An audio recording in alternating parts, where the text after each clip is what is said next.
Well, damn. Well, thank you very much. You guys ready? You ready for war?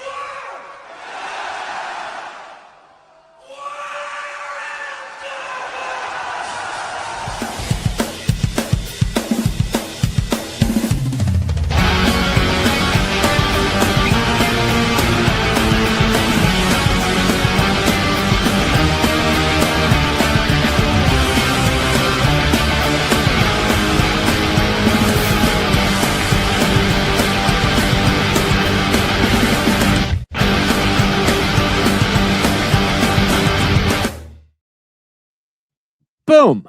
Good morning, everybody. Rule Zero. Joining me today is a Muff and Stripper. Rolo will soon be joining us. We might be getting Miguel, Archwinger, Ryan, maybe even Hawk will show up. But until then, you will have to deal with the three of us. And before we get into anything, gentlemen, how have you been? Muff, how was your week? It's good, man. Yeah, I'm glad I could finally want to make one of these when I'm at home and not either traveling or like driving in the car. So yeah, I'm stoked. Nice. I mean, it's always good to have you, man. I mean, the car thing. We've had people join here from all sorts of places. I was at a barbecue once, and I just joined having a pig on a stick. In my There head, you it's go. like, hey guys, I got bacon on a stick. They were like, what the hell are you doing? It's like, Right I want on. to participate. Stripper, how have you been? How was your week? My week was fantastic, sir. Thanks for asking. Life Mm. is good. No complaints here.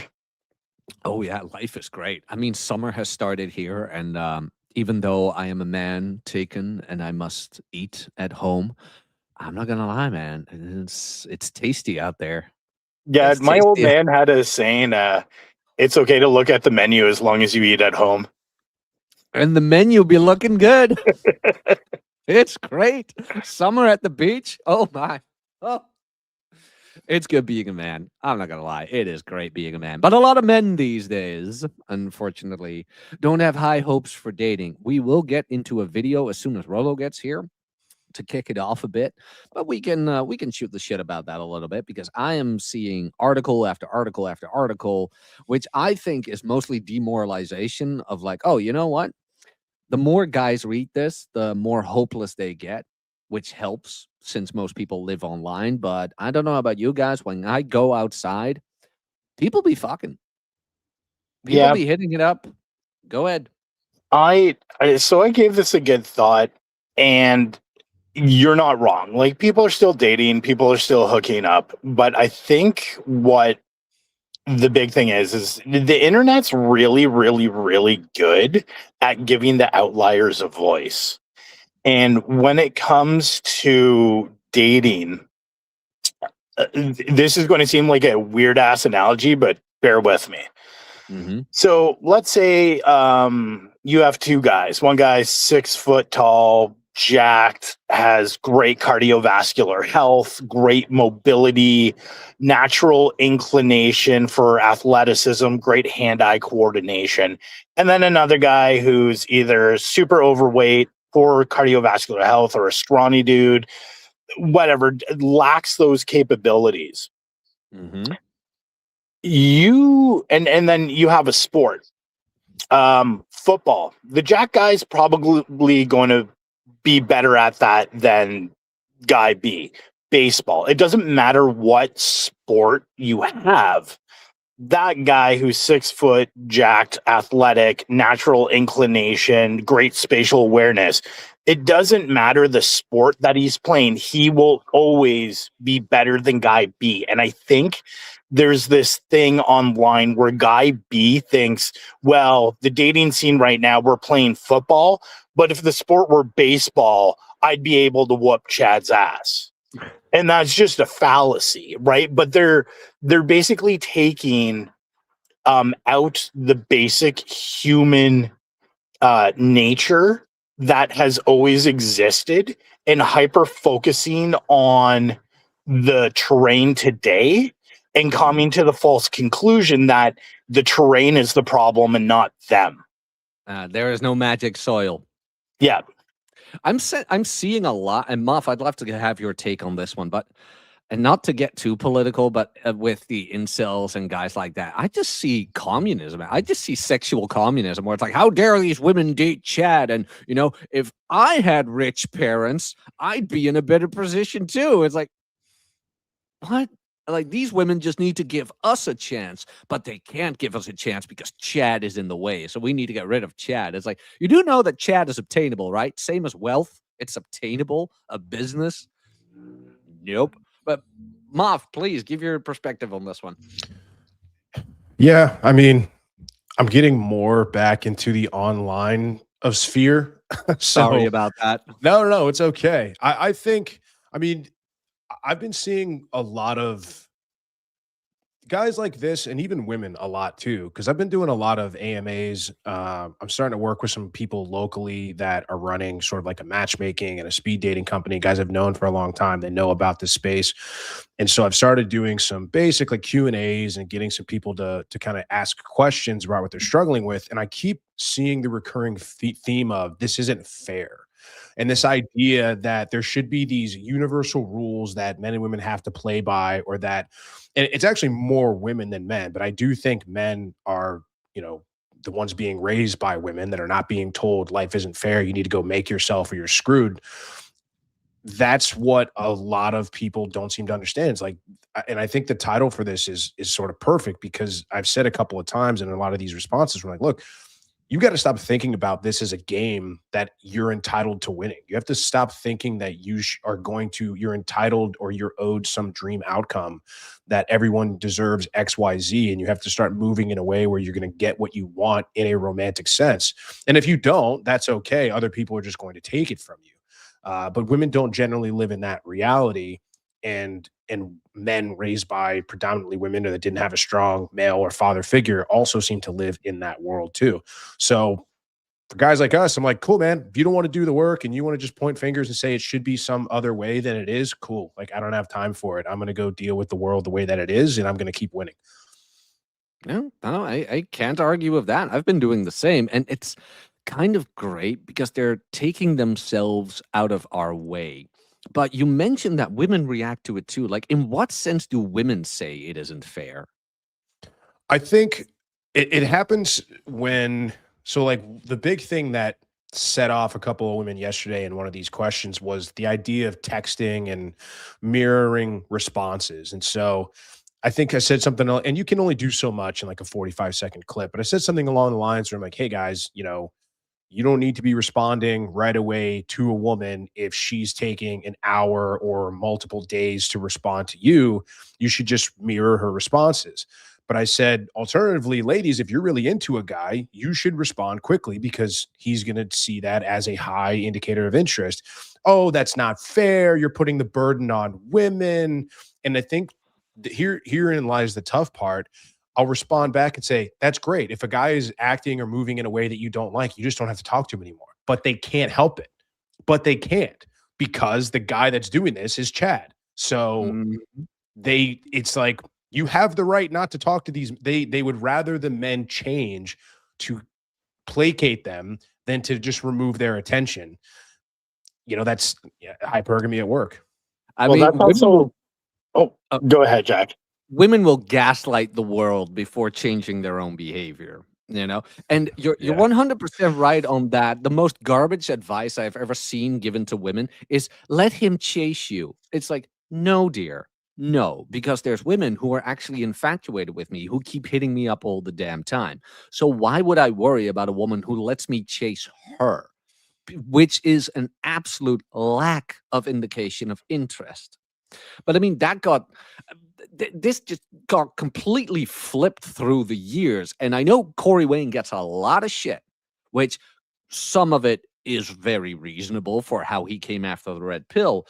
But his advice on the text game thing, where it's like, look, listen, a woman in touch with her natural feminine, or however he cringy wanted to call it, who doesn't set up boundaries, who doesn't set up rules for you, will contact you. She's thinking of you. She's missing you. She wants your attention. But a woman who kind of wants to drag you along and she will try to play those games with you for you as a man. And this is what I want a lot of guys to understand. It's not that you're playing with her kind of thing where it's like, oh, you know what? I am purposefully not responding. Though, for in the beginning, if you are very enthusiastic about replying, things like that, you giving your attention away a little bit too much, I would say, yeah, you know what? Maybe hold back a bit. But the purpose of that is the reason you're not replying is because you're busy. Mm. And I think that's a big one, guy's mistake, where it's like, yeah, but I'm not busy, so I can reply to her the whole time. Now, what is that telling her? A very unattractive thing, where it's like, wait, all this guy's got going on is me. Why the hell isn't he like waiting to reply? I want to miss him, which is also a big one guys need to understand. Give her the gift of missing you. It will work in your favor. And maybe she's going to get angry, which women do, because not, and Stripper and I've gone back and forth on this countless times. Women don't know how to express they need comfort, so they lash out in anger, which 9 times out of 10 stems from sadness and just wanting a little bit of confirmation from you that they actually love you. So let her get angry at you for you not reaching out. And that's where game comes in, where you can use that to actually make her like you more, where you can handle that behavior instead of like trying to hold her accountable. I will not be spoken like that, or I will not be spoken to in that manner. You just go, I understand you miss me, baby. How was your day? And you will see that shit melt away. Stripper, you wanted to say. Yeah, going back to Moff's point, this is something that actually clicked into me like this morning. You know that, and again, I'm going to go kind of off on a tangent, but you're going to understand. I'm going to circle back. You know Jordan Peterson's quote about basically it's impossible to be a good person if you lack the capability to like hurt others. Yeah. The same thing, the same thing works with agency. And I came to realize that it's a very feminine thing to, they say they want agency. So like, for example, I'm not going to get super political, but the whole my body, my choice thing, it's masquerading as agency, but it's not. It's actually the exact opposite. It's basically nagging people to create a system where whatever choice you make, there are no consequences, which is actually in direct opposition to agency.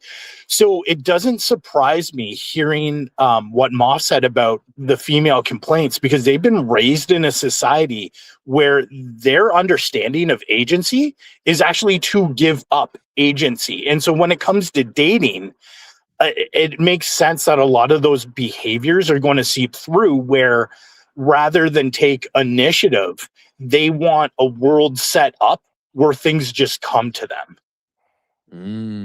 Yeah. No, I think I understand what you're saying, where we all know you can be as good looking as ever you want. And sometimes a woman might approach you, but that is like one in 100, Rare. 1 in 1,000. Yeah, it even for the guys who have been feminized and raised by women, they have that same mental model where rather than understand that a part of having agency is taking accountability and dealing with the consequences of your actions, they're trying to change the system in a very feminine way so they don't need to have agency, so things can just work out. It all stems from a fear of rejection.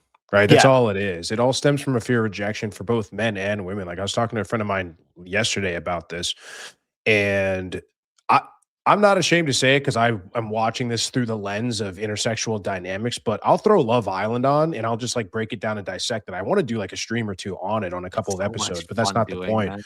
Yeah, it really is. It's like huge. Like the UK one, the USA one is crazy, man. They're like banging on camera. It's super weird. But this idea that, you know, you've seen the podcast, like the whatever, where they go around the horn and it's like rate yourself scale 1 to 10. And it's like the beluga whale or whatever is always I'm a 10, I'm a 10. I don't even know. I don't think that it has anything to do with them thinking in their heart of heart that they're a legit 10. I think that they're like, okay, I'm on this podcast that hundreds of thousands, if not millions of people are going to see. I'm surrounded by other beautiful women that I have to compete with for status in this moment. And I have to prop myself up so high that I have to insulate myself from rejection. So it's almost like maybe that's the repeating pattern where a lot of these women are going out subconsciously with guys they know they don't like because it gives them the power to reject. Maybe women aren't actually going after the high level Chad guys or whatever it might be. I mean, maybe some are, maybe some aren't. Maybe some of them have that delusional self belief, but they're even less attuned to rejection than men. So it's like when I see men dating, they're like, oh, these loser men, these loser men. It's like, you're picking them. Why are you picking them? It's not because they're manipulative. It's not because they're gaslighting you and tricking you. It's because you just won't give up the power to reject. You want to keep that ace up your sleeve, and you won't surrender to a guy that might just say he's not interested in you, even though women get ghosted and shit like that all the time. Well, Moth, I would even expand that to beyond rejection. I would say the fear of consequence in general. And Jack and I have spoken about this a lot. It's something I wrote about it a while ago, but I call it self-buffering. Because women they're just inherently more neurotic. But let's say a girl really wants that lifestyle that wealth brings. Some women are okay with the trade-off, but a lot of women, especially once they get into that relationship and see a man and what is required to grind to get that wealth, due to her solipsism, she can't help but to think that the same standards are going to apply to her. And it causes her so much anxiety that she would rather not be with that guy, even though she would enjoy the spoils of his work. And that happens in everything, whether it's physique, grinding, like name it. Women will self-buffer. Oh, yeah. But that's where you get to Nuke's squad. It's a shame Nuke can't make it today. He had to work. But he always stated, or he has stated before, that women's greatest fear is male expectation. Yeah, exactly. It's the exact same thing. Like self-buffering, that's exactly what self-buffering is the fear of having to have expectations placed upon them, spoken or not. Well, Muff, and I'd love to have your opinion on this. Like, you're a jacked guy. You are pretty big. You're, I say that to all the guys in Florida, you know? You do have a great hairline. Go on. I'm not gonna lie. No homo. All You right. do have a great My hairline. goodness, man. That's two compliments in a row. We're gonna have to. Yeah, go ahead. What do you got? Okay. Do you notice every now and then, like negative reactions from women, where it's like, wait, I am at least like a point, if not two, above you. It's like, what's going on here, kind of thing, where you're just scratching your head, where it's like, what? Because I've had that where like certain women have gave me a look where it's like, what the hell are you looking at that way? You know what I'm saying? It doesn't happen often, but every now and then there's this. It happens where I'm like, oh, wait a minute, I know what this is. Like, oh, yeah. You dating a guy like me would mean you would have to work out. Yeah, it's not often. I mean, but when I know, I think I'm getting much better at this. This is after you and I spoke, and we talked about, we were on my show, and they're like, "What's your type?" And I was like, "Oh, well, this, that, and the other." And you were like, "You should have just said all of them." Right. Yep. So leaning into that more fun. But one of the things I've noticed is like, even these guys that are high level grinders, they're still falling into this trap of having expectations for like the women, as opposed to saying, dude, like, why are you taking this shit so seriously? Just have a good time. Not to go back to like the Love Island thing, but there was a really quick, short aside. There was a game they played where some guy had said something about a girl, and then it came out that another guy did the exact same thing. It wasn't cool for guy number one, but it was cool for guy number two. And the rest of the dudes are freaking out saying, oh, like you're all hypocrites and this and that and the other. And then they spent the rest of the evening fighting and arguing and causing drama. And I'm sitting there like, if you guys had just like made fun of them and said, oh yeah, hypocrites, you women can't make up your mind, and you would playfully bully them about it, you guys all would have got laid. This whole obsession with trying to teach them a lesson or hold them to this standard. Now, does it have its time and place? Sure. But so many guys are just afraid to just let loose and have fun with women. They want to take them so seriously. You praise in public and scold in private. Yeah, sure. That is like one of the number one rules. And yeah, I love that. And I'm glad you took that. you weren't offended by it. I was very happy about that because No, I yeah, was I like, saw that's that show, super smart. Yeah. and one of those girls was like, "Who's your favorite type?" And I would have just done like, "Boom, all of you." It's like, oh, and you went into it, but All of you I mashed into understand. one woman Yeah, at but I any given understand time. it because, like, I've Yeah. never been in that situation, so I don't know how I would, like, deal under pressure, and it's easy for me to say as an outsider, but that just came to mind where it's like so many of these podcasts take all these women so seriously. Like Gorlock the Destroyer, like you mentioned, all these, and it's all intrasexual competition. What these girls are doing is flexing not to the men, but to other women. Like, look at me. I know I'm this ugly, but my self esteem is so high that I consider myself a 10. I am better than you. And that's where you get this indirect infighting of the girls. But like as the guys, they're like, oh, you think you're a 10? Lean into it. Girl, you are a 12. I don't understand how you could downplay yourself like that. You are at least a 15. And you just roll with it because everybody knows you're taking the absolute piss out of her, Mhm. but you're leaning into it. But you can't accuse you of anything because you're saying the right words. And for those who pay attention, are like, oh shit, he is, oh my Lord in heaven, he is like, oh, he is taking the piss out of her. He is making her look like an idiot, but you're not actually doing it. And like I said, Game is crafty, man. If you're, man, I love Mystery. We need Mystery doing panel shows like that. Though I don't know if he Totally. performed well with, I mean, I think he would. He did group openings and shit like that. I found the pickup artist both 2 seasons. I do need to watch all No that. way. Where'd you get him? I can't believe you even found a copy. Or if The they're- high they got to be online on YouTube available somewhere. That was my first introduction to all of this stuff when I was like 15 No, or it's however not on old I YouTube. was. Yeah. I'll I never I'll read the send books, you. but I saw the show. I was like, oh my God. I was fascinated. Yeah, no, I found them on the high seas. Hint, hint, nudge, nudge. Right You on. know, but it's good. Like even the first episode, but with Mystery, and I'm not saying this is the reason, but Mystery is charming as hell, things like that. But they also leave out like a big thing. The guy was like 6'5" or something. He like Mm. towers over. Oh yeah, he's huge. He's very, So, very like tall. everybody Yeah. already looks at And then him. he wears the comes- top hat. He's like 7 foot with that thing on. Yeah, then the goggles and everything. So he Yeah. knows how to get the attention. But that doesn't mean that if you're a bit shorter or whatever, that you can't get them. And then he still wears the elevator boots. It's like Mm. you're already 6'5" with elevator boots. It's like, Yeah. dude, rubbing it in with the black pillars, man. It's like, oh, height doesn't matter. Meanwhile, walks in 7'5".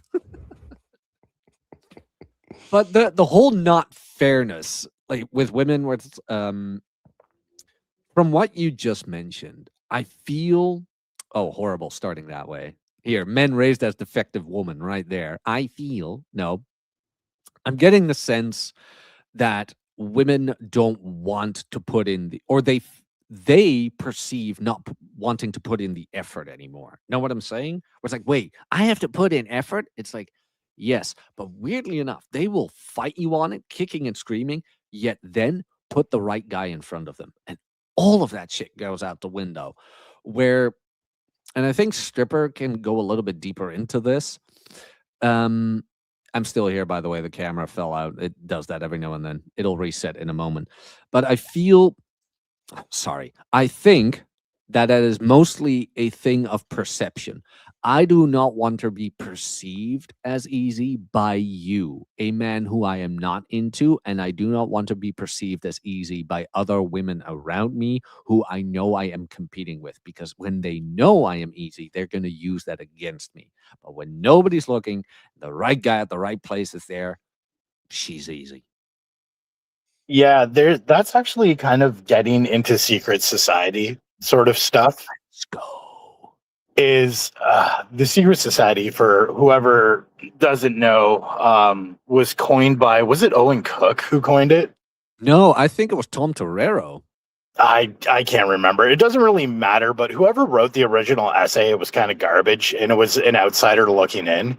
But basically, women are in a very tricky position because regardless of how progressive a society becomes, quote unquote, you can't undo the biological inclinations of people. Like, the Madonna horror complex isn't a great thing to have as a guy, but there is a reason why it exists.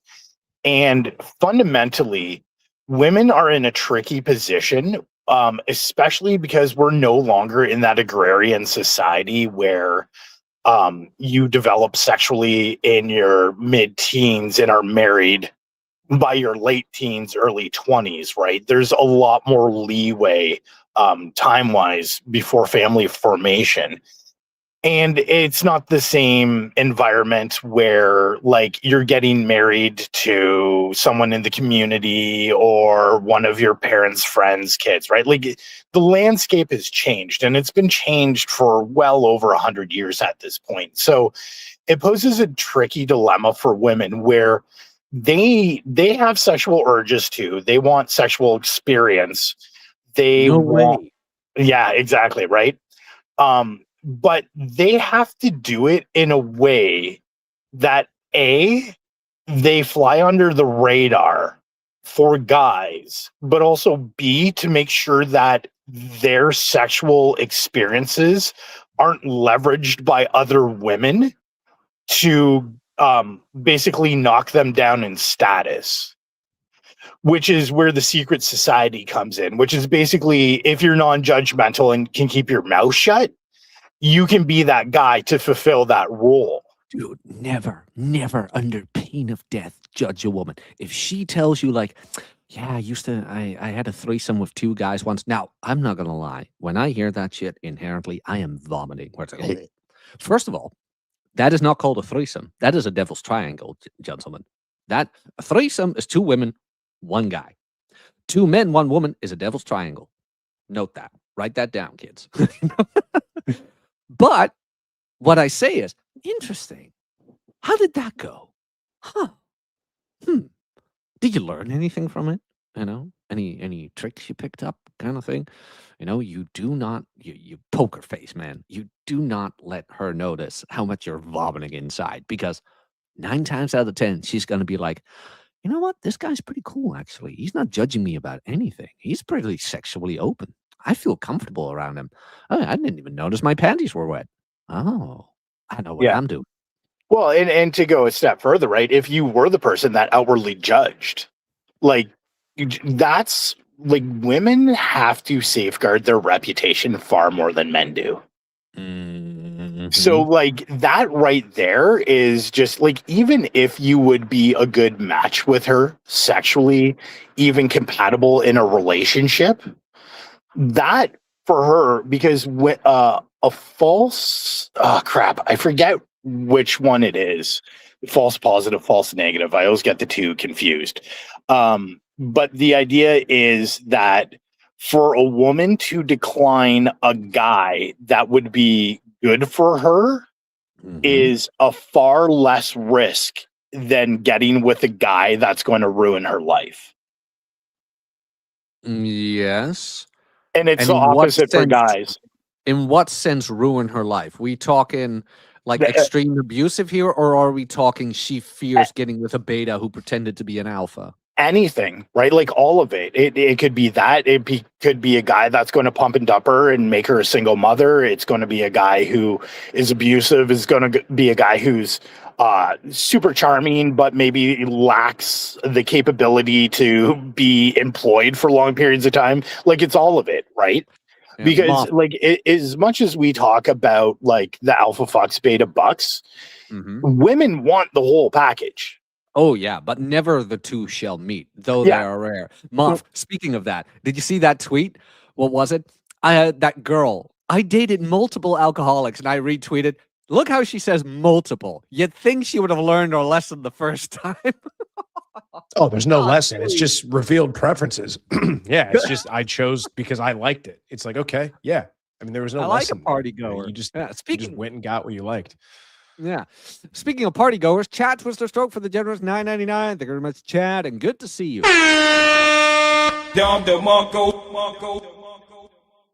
Morning, guys. Evening, Jack. Let's see that prairie dog. You got it, Chad.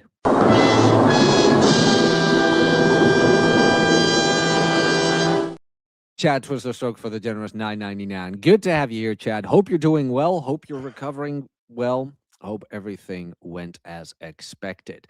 Now, going back into like modern dating has no rules anymore. We all know women break rules for the guy they're actually into and make them for the guy they're a little bit hesitant about, where it's like, yeah. And not even hesitant about like the pumping and dumping. It's more like, yeah, is this guy really arousing? That's the one she's hesitant about, you know? Why doesn't that work anymore for women? Who wants to take that one first? Because I already know, you know, it's not that hard. But I think, Moff, you want to go first on this one? Why doesn't that work anymore for most women? Where it's like, I don't sleep on the first date. Why doesn't it work that they go after the hot guy? What do you mean? No, what I mean by that is, and I could elaborate a little bit more. When a woman tells me like I don't sleep on the first date, for me it's a hard pass. Because first of all, now kind of depends on when she says it. Like, let's say we're walking to my apartment and she's like, "Oh, I'm not sleeping with you." It's like, of course not. You know, like you don't make a big deal out of it. But like straight off the bat, where it's like, "I don't sleep on the first date," blah blah blah blah blah blah blah blah, puts her foot down. It's like, girl, I don't know what year you're dating in, but women are giving it up like candy. So why would I want to deal with your rules when I can get a girl who doesn't put all of this up for me? Yeah. I mean, and so you're saying that's not happening anymore? Or what's Mhm. exactly the question? Well, the question is, it's not per se a question. More, I would love to have your perspective on it as Mhm. well, and maybe you have a different perspective than mine. Why that doesn't work anymore for women? You know, like women telling a guy like, "I don't sleep on the first date anymore." Why they get ghosted after that? Because I assume a lot of women are Oh, I getting see. ghosted after that. Yeah, I don't know. I don't know how much it's actually happening versus guys that are posturing online. Like, I know that there's a lot of dudes out there that have just like Twitter fingers that are like, oh, wow, it's first date or I'm never going to talk to her again. But I don't know how many of those guys out there actually, exist. I think they certainly are. Um, but I think just like you said, there are guys out there who know a couple of things. I have options with women that did sleep with me on the first date. So I'm just going to continue hanging out with them. Or I know that I have a success rate that is significant enough that a woman sleeping with me on the first date is not just an outlier. Because I think those guys are coping. I think guys that say, oh, women that will go home with you on the first date, they're sluts, they're not good LTR material, Oh, not good for girlfriends. It's like, what's more likely, dude? That, you have if you have a close rate, even in the 20 to 30% out of, 2 out of 3 or 4 girls, whatever, what's more likely? You're going out with 40%, 50% harlots, or you're just that guy. And I think the only reason that guys are saying, oh, like the only reason the girl would do that is because she's just easy. It's like, yeah, man, you sound like a guy that doesn't get laid on the first date, maybe ever. So it's just yeah. cope at the end of it. So I think guys are realizing that they're putting 2 and 2 together where it's like, oh, I have established a formula. I have a process. It works pretty well. It's just like running game, like, going like they did in the early 2000s. So guys that can get laid on the first date usually have a process, and it usually is not an accident. And for women that are not waking up and realizing that there are other women out there, they try to use it as a purity thing. Like, well, I don't sleep on the first date because I'm better than all these women out here. And the guy is like, actually, you're not. You're not better than them because that's what I want. I don't want you to make me wait. I want the thing that you're refusing to give me. I And want that's when diehard they turn, enthusiasm. And then that's when they point the finger at the men and say, "Oh, well, you're porn brand, or right, like, or whatever it might be." And it's just a simple fact of women are not selling what guys are buying. Yeah, it's always the porn accusation where it's like, do you even know like what kind of porn women look up? And it's like, I had a date once with a girl. She's like, "Oh yeah, no, I masturbated this afternoon too." And she, what was it? I masturbated this afternoon as well to some really raunchy shit. I'm like, what was it about? She's like, I'm not showing you. I'm like, why not? She's like, You're not gonna have a normal opinion of me after that." I'm like, now I want to know. She didn't Yeah, show for real. me. No, she wouldn't show me. I'm like, fuck. Now I need to know. But Uh, Now that I kind of you fleshed out your question, I guess, Jack, I have a thought for both the guys and the girls. And it's kind of going off what Moff actually said, because I can tell you, like, I don't want to sound like an arrogant prick, but when I was in my 20s, and even when I got divorced, my close rate didn't really change. Like, I didn't date traditionally at all when I was younger. Um, I'd go to the bar, and if there was a girl that I was chatting with, there was about a 25% chance that I was going home with her and sleeping with her. And when I got divorced, when I matched online, if I managed to set up a date, that was the exact same ratio, about 1 in 4. So, like, and I've heard the ratios. Obviously, they differ from guy to guy, and I hear that I'm somewhere on the higher end. But yeah, for guys who don't have that same ability, it is very much a cope, right? It's trying to equal the playing field. So I think Moff is 100% right on that. But getting to the female side of things, it's a weird intrasexual competition thing that women do with one another. That's why, like, guys may call a girl a slut for her sexcapades, so to speak. But girls are Getting that word.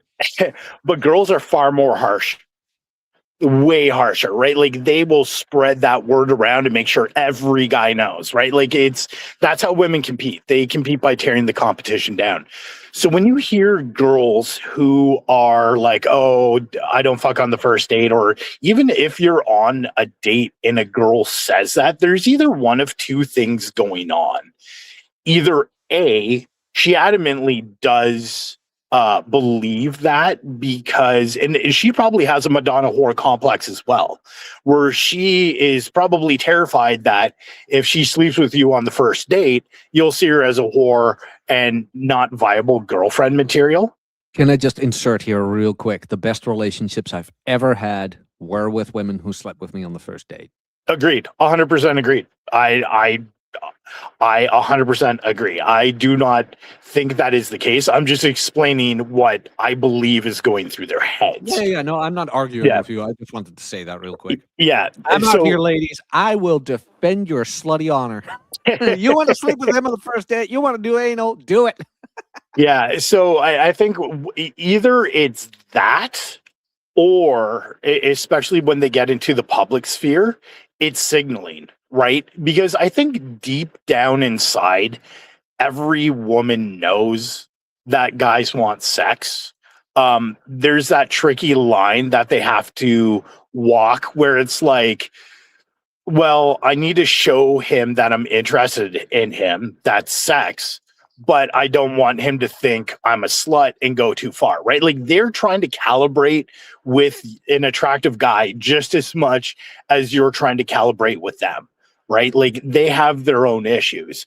But when you see it in public, I truly believe it's just female posturing, because they know early sex is going to at least give them a better shot at sticking around in that guy's life. So if they can convince other women to not do that, it puts them at an advantage. Well, also, you got to remember, after sex, and this is where I think both sexes fumble, a lot of guys are of the mindset, oh, I slept with her on the first date. I got to make sure she doesn't think I think she's a slut.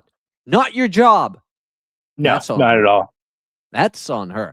If she doesn't want you to think she's a slut, that's on her. Where it's like, girls, if you're listening, you're not probably. Text him. You know, it's like, hey, I had great fun, blah, blah, blah. Nuke and I go a little bit back and forth on this one every now and then. I do understand his perspective. Same as Archwinger. He kind of disagrees with me on that too. He's like, just send her a good morning text where it's like, hey, I had fun last night. Talk to you later. You know, just as a thing. I don't see the problem in it. I just wouldn't know if I would do it. But in general, I am a huge proponent of like, no, you got what you wanted. And now it's up to her to make you want to invest more. So I kind of fall in the middle where I don't really care. I treat it the same way. Like, a date that ends in sex is, or at least this is the way I treat it in terms of like outwardly appearing social. I fumbled that sentence, but bear with me. You're Canadian. I forgive you. Yes. A date that ends in sex, how I talk to that woman is no different than a date that didn't end in sex.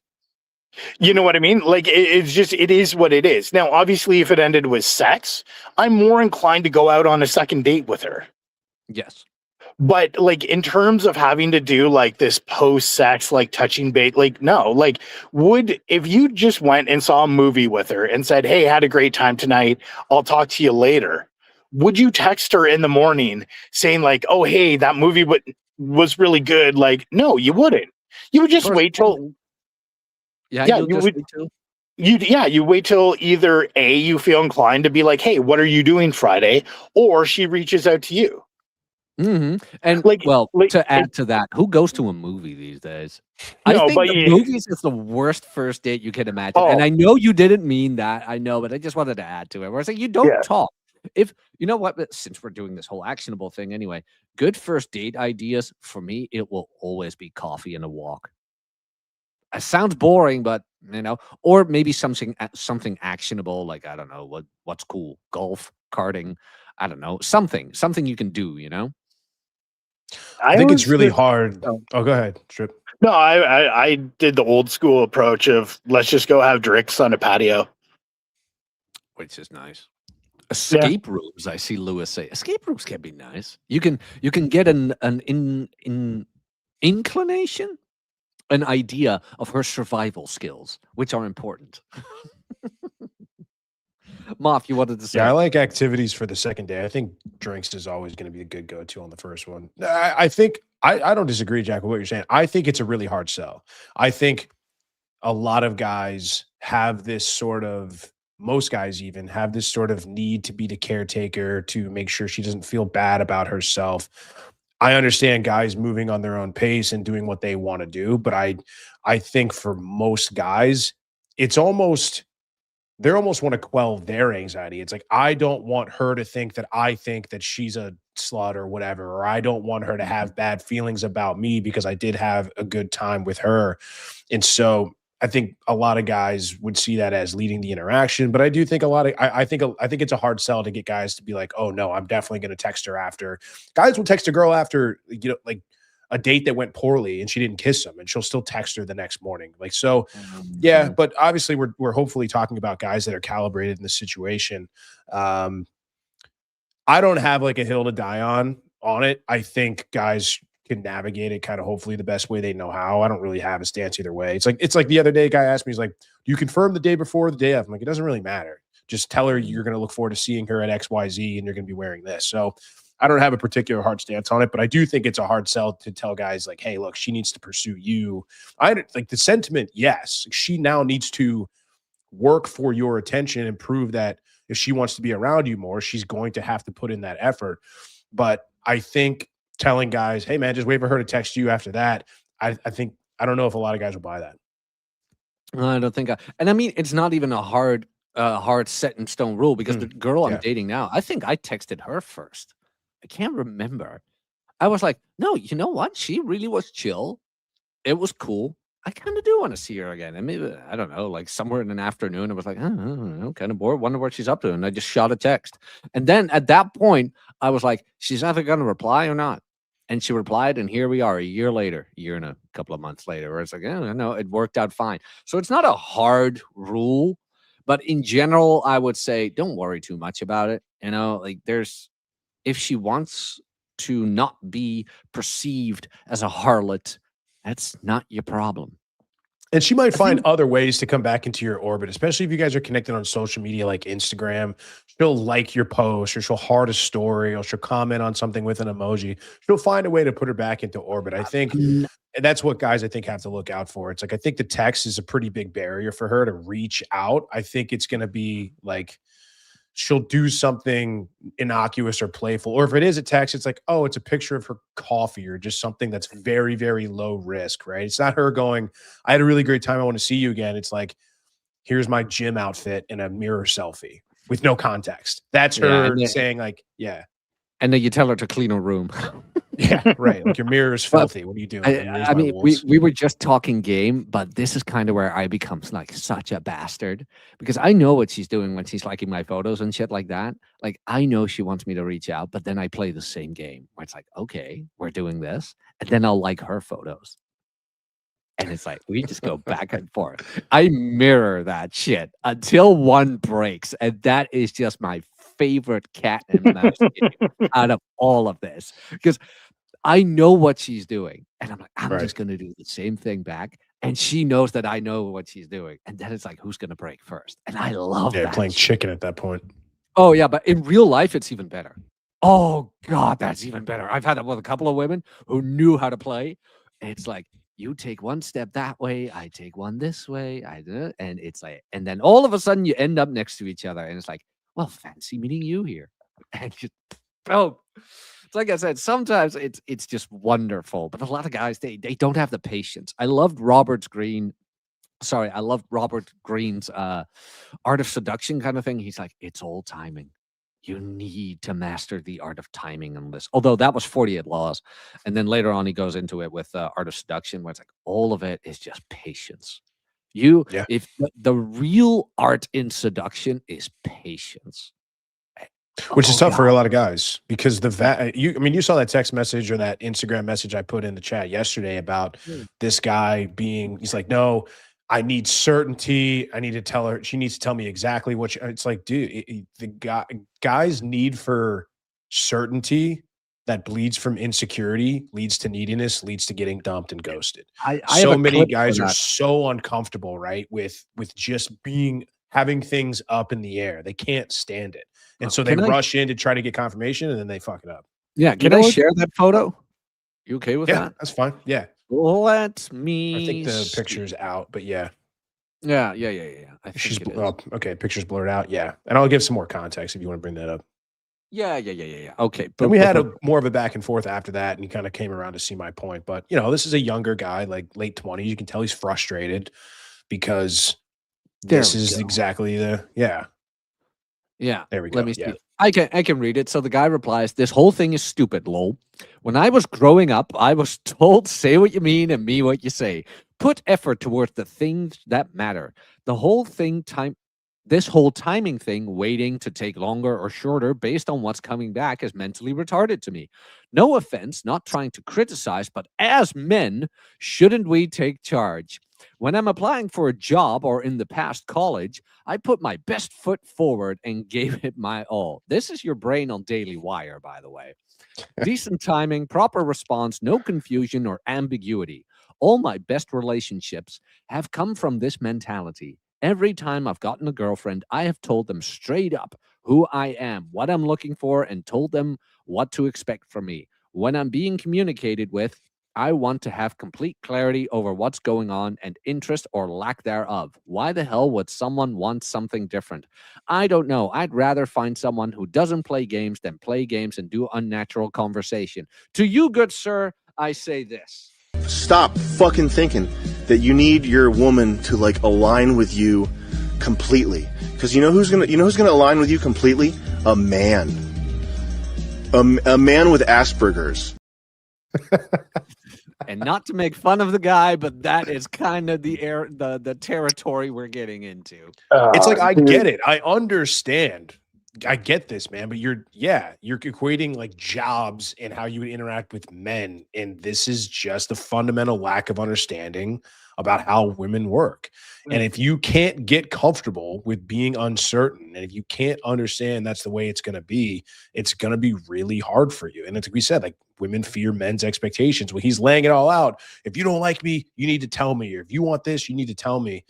It's like, yeah, man, it's never worked, and You it's read not my going to book, start now. Women- it's the chat almost will tell you. Go ahead, Pepper. it's almost like he's doing something with the unspoken expectation that if he Covert does contract.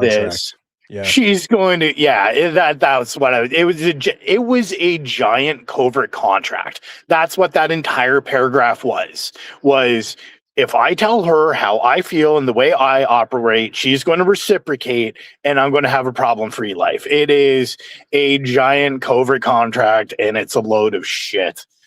Which, just on a complete side note, by the way, I wanted to say this earlier. When we were talking about touching base for a date, I ended up doing this, and it was from my experience because I was like at one point double and triple booking dates.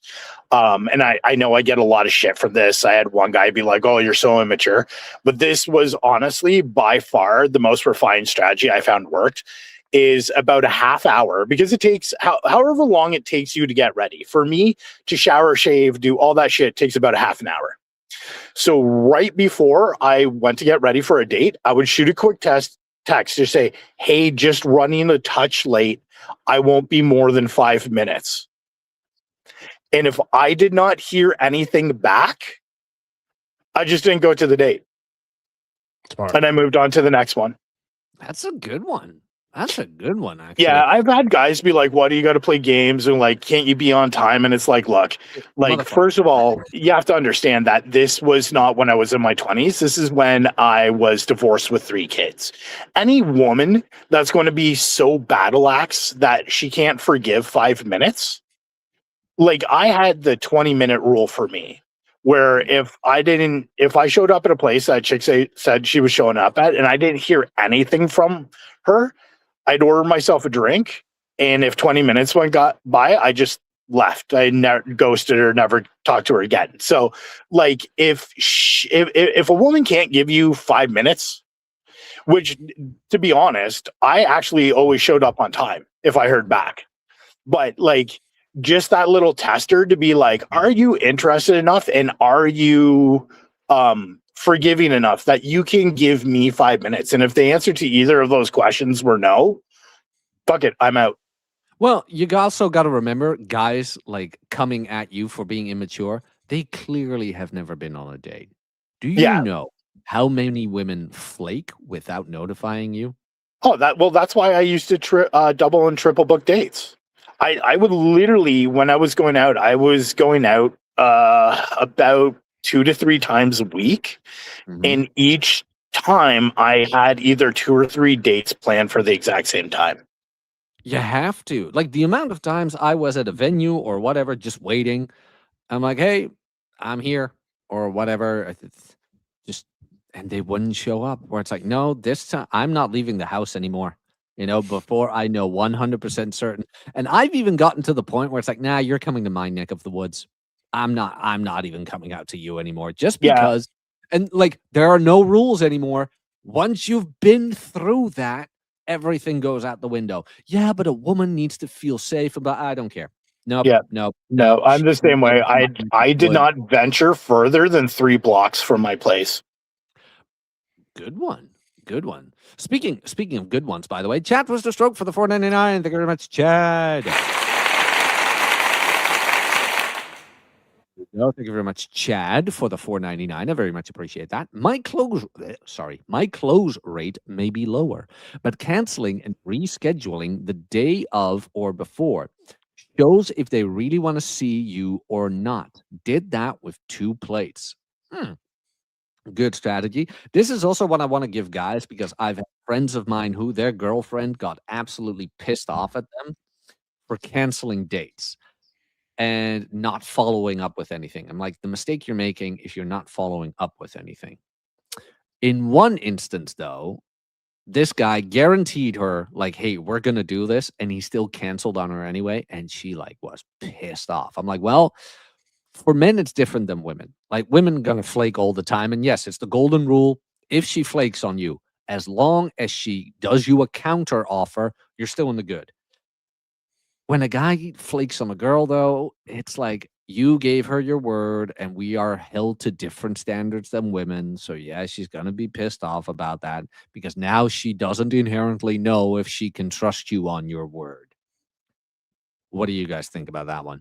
Well, that brings up a really fun story. Here we go. So my, I don't want to call it a claim to fame, but it's something that I tried to beat Carl's record. The 50 dates in 50 days, that one? I think it happened during that from when like, hey, let's meet to when they actually met in bed, like fucking was like half an hour or 45 minutes or something like that. Yeah. So I had again double and triple booked dates, right? There was one that I was supposed to go on. And I was actually at the bar we were supposed to meet at, and she flaked. And I said, yeah, no worry, whatever. While I was actually waiting, another girl that I can't remember how the conversation went. But I guess she got the impression that somehow I was angry at her, was going to ghost her or something. And she just happened to reach out to me with like, did I do something to anger you? Like through Bumble. And I'm like, no, not at all. What are you up to? And she's like, nothing. I'm like, come to this place right now. And so she ended up coming over. Oh yeah, that's what it is. Sorry. The first girl didn't flake entirely. She told me she was going to be late. And I was already there, but she was going to be like significantly late, like a half hour, an hour or something like that. And I was like, sure, no problem, whatever.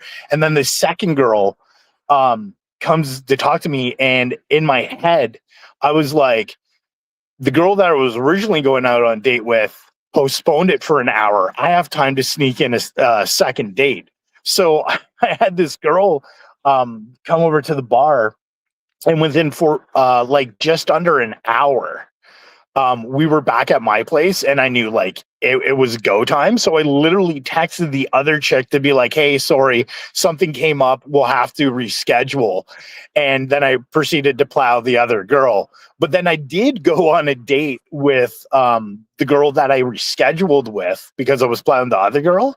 And she openly admitted to me, she was like, you are the first guy in my entire life to like flake on a date.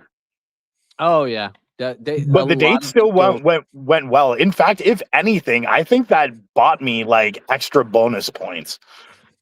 No, but it doesn't happen. It does. Holy shit, Lewis, I see you. I'll get to that. It doesn't happen to a lot of women where a guy flakes, and a lot of girls don't know how to like respond to that. I mean, stripper. Sometimes you get. Let me guess. This didn't happen every week. Oh God, no. No. I've had like back in my day, there were weeks I had 3 new girls in 1 week, and some of these girls you meet them and within less than half an hour, you get them in the sack. Though, like I said, that doesn't happen every time. And the way you know is how they're dressed.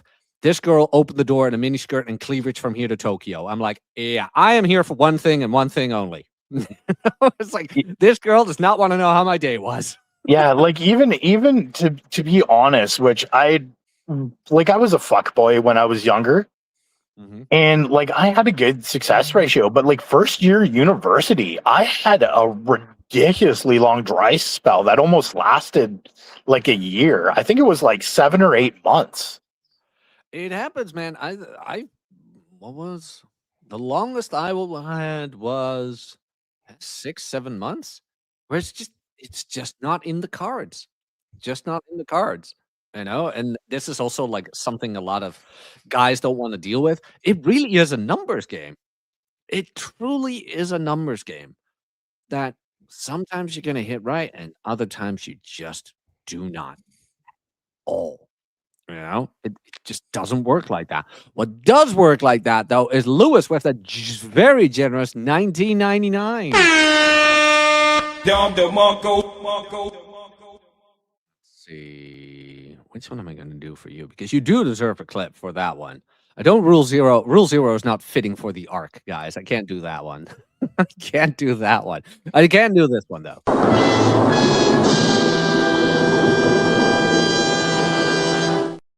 And for those who don't know what the arc is, I'll tell you after the show. I think I've shown you that clip before, Mov. But Lewis for the generous $19.99. Thank you very much, sir. Thanks for the entertainment. No problem, man. We're here for it. Questions, answers, feel free to drop them in the chat. So feel free to do the super chat or whatever, and we'll go through it. Moff, you got any success or horror stories back from the day or still? Oh, I don't Lord. know what your situation is, but you don't need to tell if you don't want to. But yeah, I stay pretty private on that. No, I mean, Trying to think if I have anything that's interesting. I never stacked dates. I didn't necessarily. It wasn't because I didn't believe in it. I just thought it was going to be more of like a hassle to cancel multiple and do through that. I don't know if I agree with. I don't know if the gentleman that put in the chat was talking about, oh, I canceled them on purpose or I artificially canceled them to see if they would reschedule. It's just like, Mhm. I don't know. Like, I understand if you have to cancel or something does come up, like the stripper's point, and I think it's going to be a good move, or that just shows that you're not, like other guys or whatever. But Mhm. on a first date, I would find that to be tough because I want to give myself an opportunity to show the guy, like, I want to be able to meet them in person. I want to be able to build, demonstrate the high value and be able to build the comfort, build the attraction, build the tension that you just can't do over the phone and texting, regardless of how buttoned up your social media is or your dating profile or how slick you are in your texting. So, maybe if you're doing this a date or two in when she's and you're kind of trying to ramp up the tension and the uncertainty and the mystery a little bit, yeah, sure, go for it. But anything that guys are doing artificially, I think is something that they should try their best to get out of that habit. I think it's like, well, I want to seem like I'm busy, like we were talking about earlier. Well, I want her to think I'm busy. It's like, well, you should just become busy. Well, I want her to think that I'm high status man. Well, you should just become high status. I want her to think that I've got a lot of women in rotation so that she knows she's not the only one. Well, then you should go find women to put them in your rotation. If you want her to think these things about you, then you need to be that guy and be congruent with what you want her to think. Because eventually, if not, the house of cards is going to all come down. Oh my Um, God, Moff! I'm gonna please. interject and Yeah, please do. because you said the exact word that I was going to say. It's congruence, and that's what a lot of these guys don't understand. You can be hot shit, rent the Ferrari, whatever, but women are finally attuned to congruence because that's what a shit test is. Like a shit test is their subconscious poking at you to ensure that your confidence that you signal to them is actually real. And the thing is, you might be really good at that front loading, like creating the appearance that you're the shit. But at the end of the day, when rubber meets the road and you're face to face, a woman's ability to subconsciously and through a million different subconscious behaviors that you're sending her, she's able to pick up whether all those signals were congruent or not. So wasting your time building, I guess, like an almost like an avatar of yourself isn't going to serve you any purpose, because the second you actually have to meet face to face, if your behaviors don't reflect the person that you built up in her head, like it's all going to come crashing down. Yeah, 100%. I mean, it's, you know, we're not new now to the rented Lambos and the suits and the mansions and stuff like that. But it's like, yeah, man, if you show up driving a Camry and you live in a one bedroom, it's like, what's the point of doing all this? And I think now pickup was never a long-term game, but I think that's some of the criticism of pickup in early PUAs. It's like, yeah, man, you guys could get, or that maybe people were looking at pickup like too much of a manual for relationships in general versus just getting laid, which is it's the latter, right? But there was the stories told about Mystery, and I think it was in the game where I think he got a woman that he really liked, and I think he got wrecked, right? Oksana or whatever, some like Russian like ass model, I don't even know. But it's like, well, okay. And to his credit, and to be fair to Mystery, he never claimed to be the LTR whisperer either. He had said, hey, I know these one things. But I think that's where guys are just, maybe they use this to get a woman, they get laid a few times, but they've projected all of these things that it's like, cool, like I've got her attention, she's invested in me, but then eventually the facade is seen through and it's like, oh, now you're the guy that manipulates women to sleep with them. And people that have this criticism against PUA, I think, have a legitimate gripe, because it's like, hey, most of the guys that are doing this shit don't live by these principles, or this is not something that they will be able to maintain after 3, 4, 5 dates, whatever it might be, because they're reading it out of a manual and they haven't embodied it, become somebody with good, proper social skills. So yeah, I think that that's something that a lot of guys are missing. Guys are just signing up for a course to build their Instagram. It's like, hey, I've flown all the way around the world to take pictures for Instagram. It's like, okay, are you a big traveler? Nah, not really. I'm kind of a homebody. Well, then so she's going to want you to take her to, Italy or wherever. Mhm. And I don't really do that, but like your whole social media is full of all these travel pictures. So yeah, the congruence is the number one thing. I think that's what guys are not seeing, is that it's a lot of posturing, and you can be whoever you want on social media. And that's kind of the issue. So I also think maybe women are starting to see through that a little bit too, because having a buttoned up Instagram or social media is a good thing to have. But like we said, if it's not congruent with your actual life, then it's just not going to work. Well, then be like there's- me. Oh, go Yeah. ahead. There's also, and I've said this a million times before, pickup and relationship skills are two tangential sets of skills. There is a lot of overlap, but they are completely different skill sets. And a lot of guys mistake pickup for like what you would do in pickup as for what you would do in a relationship. And it doesn't overlap 100%. If anything, there's a lot of things in pickup that are going to shoot yourself in the dick come maintaining a long-term relationship, 100%. and vice versa, to be honest. Oh yeah, being heavily focused on a relationship and comfort in the beginning while nothing has been established and no investment has been made. Yeah, that's going to scare the crap out of him. What isn't scary though is Chad Twister Stroke for the $4.99. Thank you very much, Chad. I want to get into the clip that I have, but thank you very much, Chad Twister Stroke, for the very generous $4.99. I very much appreciate it. And of course, I appreciate all the previous super chats by Lewis and Chad. Thank you guys. Two birds, one stone. Just genuinely wanted to go fishing instead of going on a date. I always offered a reschedule. If she agreed, it showed she's chill. It happens, man. I hope that every guy listening here gets to the point where he's dated so much that a nap would be preferable over going out. That is literally what I hope every man can obtain. That like, yeah, no, I've been on dates before. I know what pussy feels like. Yeah, new Super Mario Brothers just dropped. I'd rather play that. But successful people are allowed to do what unsuccessful people aren't allowed what successful people are allowed to do, man.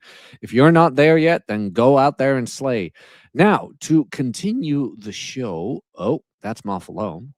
Though very handsome man, I do want all of us in the screen. There we go. The clip I was talking about of this gentleman, who I have no idea who this is, but he kind of goes through what women can expect of men these days. Point. Because this is the thing I hear from all women nowadays, and I'll just say it outright. Where are all the masculine men? Well, I'll tell you. The second you meet them, you run and hide. Because they don't want to sacrifice a part within the As we were saying, male expectation. Because that would men aren't require going them to show up. Men are not willing to give up their commitment for somebody that is still committed to other things. And women need to really understand that, is that it's not easy to be with a real man. It's not. Most women say they want a high-value alpha male. They don't. They've been trained to want men that lie to their face. And that needs to be challenged. And what I mean by that is that there's a certain point where we have created this discount male thing that can now just exist in today's day and age, which isn't true. We've just found different avenues to be dangerous. And if men are not aware of that, we have a serious problem. Of course. Because there's a lot to get in here. I'm not trying to just make this so bullet pointy more than I am trying to actually get down to the bottom of these things. Because I don't think that what I'm expressing here exists without concern or the deep desire for Real quick, though, this guy is Jeffrey West Boots. Just pointing that out. Great taste in fashion. connection and love. I believe that that's not being brought onto the table with this, and I just want to make that very clear.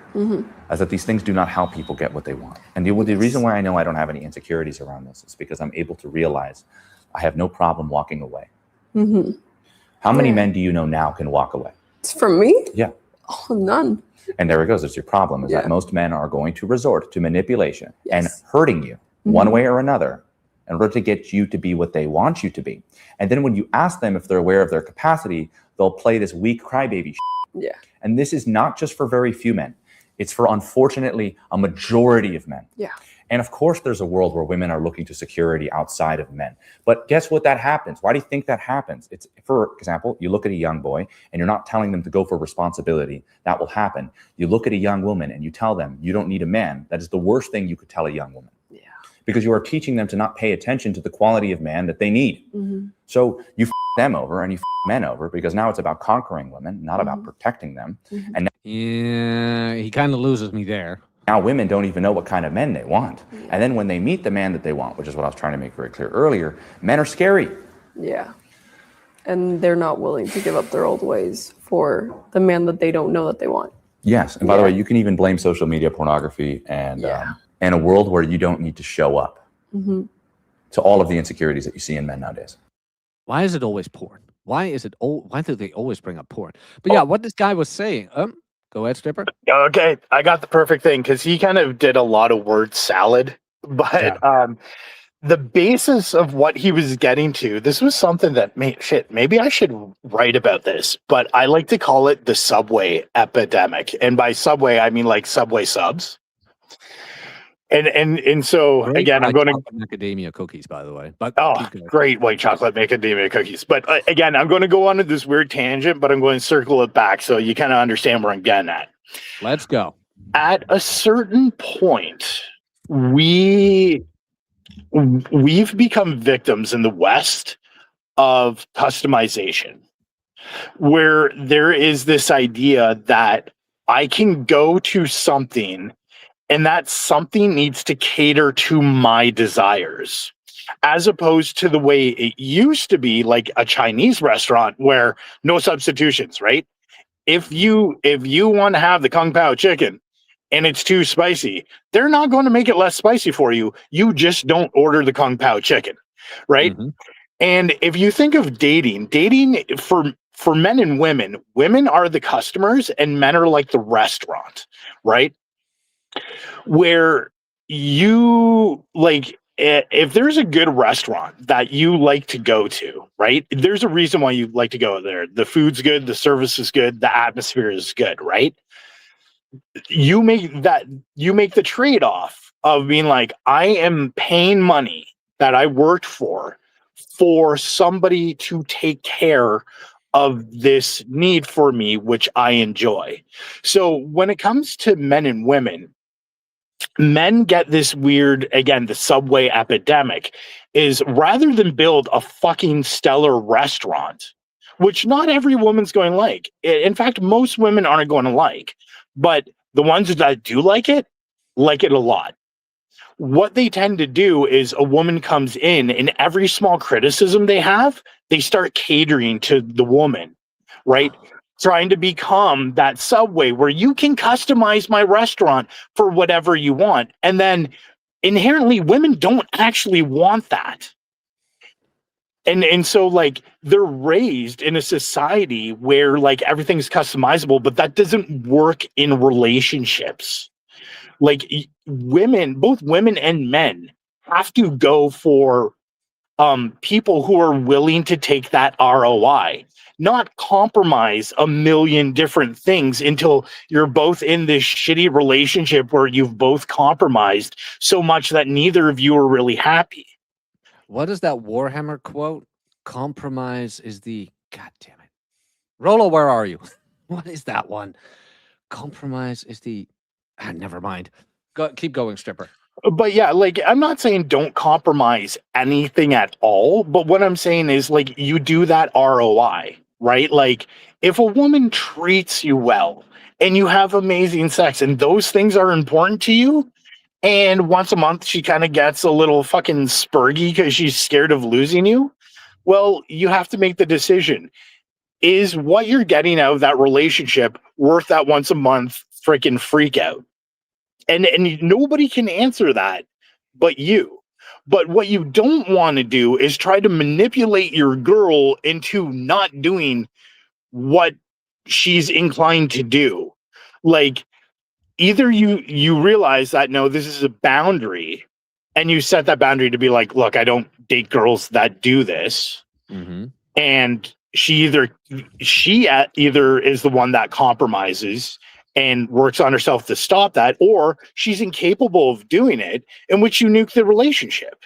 But if you if you can't walk away, then that wasn't a boundary. That was a preference. Well, that's something, and I think Moth will probably run into this a lot too, of these guys where it's like, oh, my girlfriend still texts her ex. Then why is she your girlfriend? This is something that should have been discussed before you committed.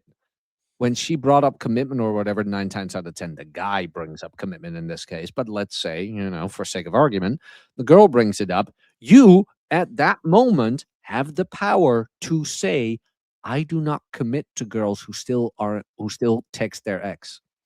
And then it is up to her. You're not putting your foot down or whatever. It's not like a hard boundary.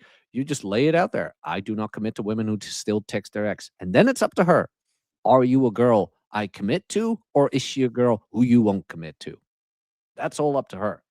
But if she keeps doing it and you still commit, sir, that is a you problem.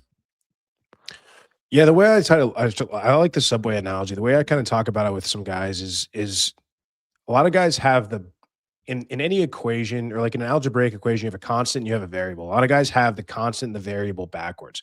They think that they are the constant, as in how they carry themselves, their style, their confidence, their charisma, them being in shape or not out of shape, their money and their ability, all of these things that are foundational in who you are as a man. And they think that that's all constant. So they don't focus on changing or improving that for the better. They're focused on what they think is the variable with women. It's what lines do I use? You know, how fast do I text back? All of these things. What do I say if she says this? And so then they're just like shooting in the dark, trying to figure out all these things, versus the flip side of that is the variable is you and what you change, and you can always be getting better, and you can always be increasing your status and your physique and your money and your social circle and all of these things. And then what becomes the constant is the way that you talk to women. It's your boundaries, and it's these things you won't tolerate. So you say the same thing to every woman, and you carry yourself the exact same way.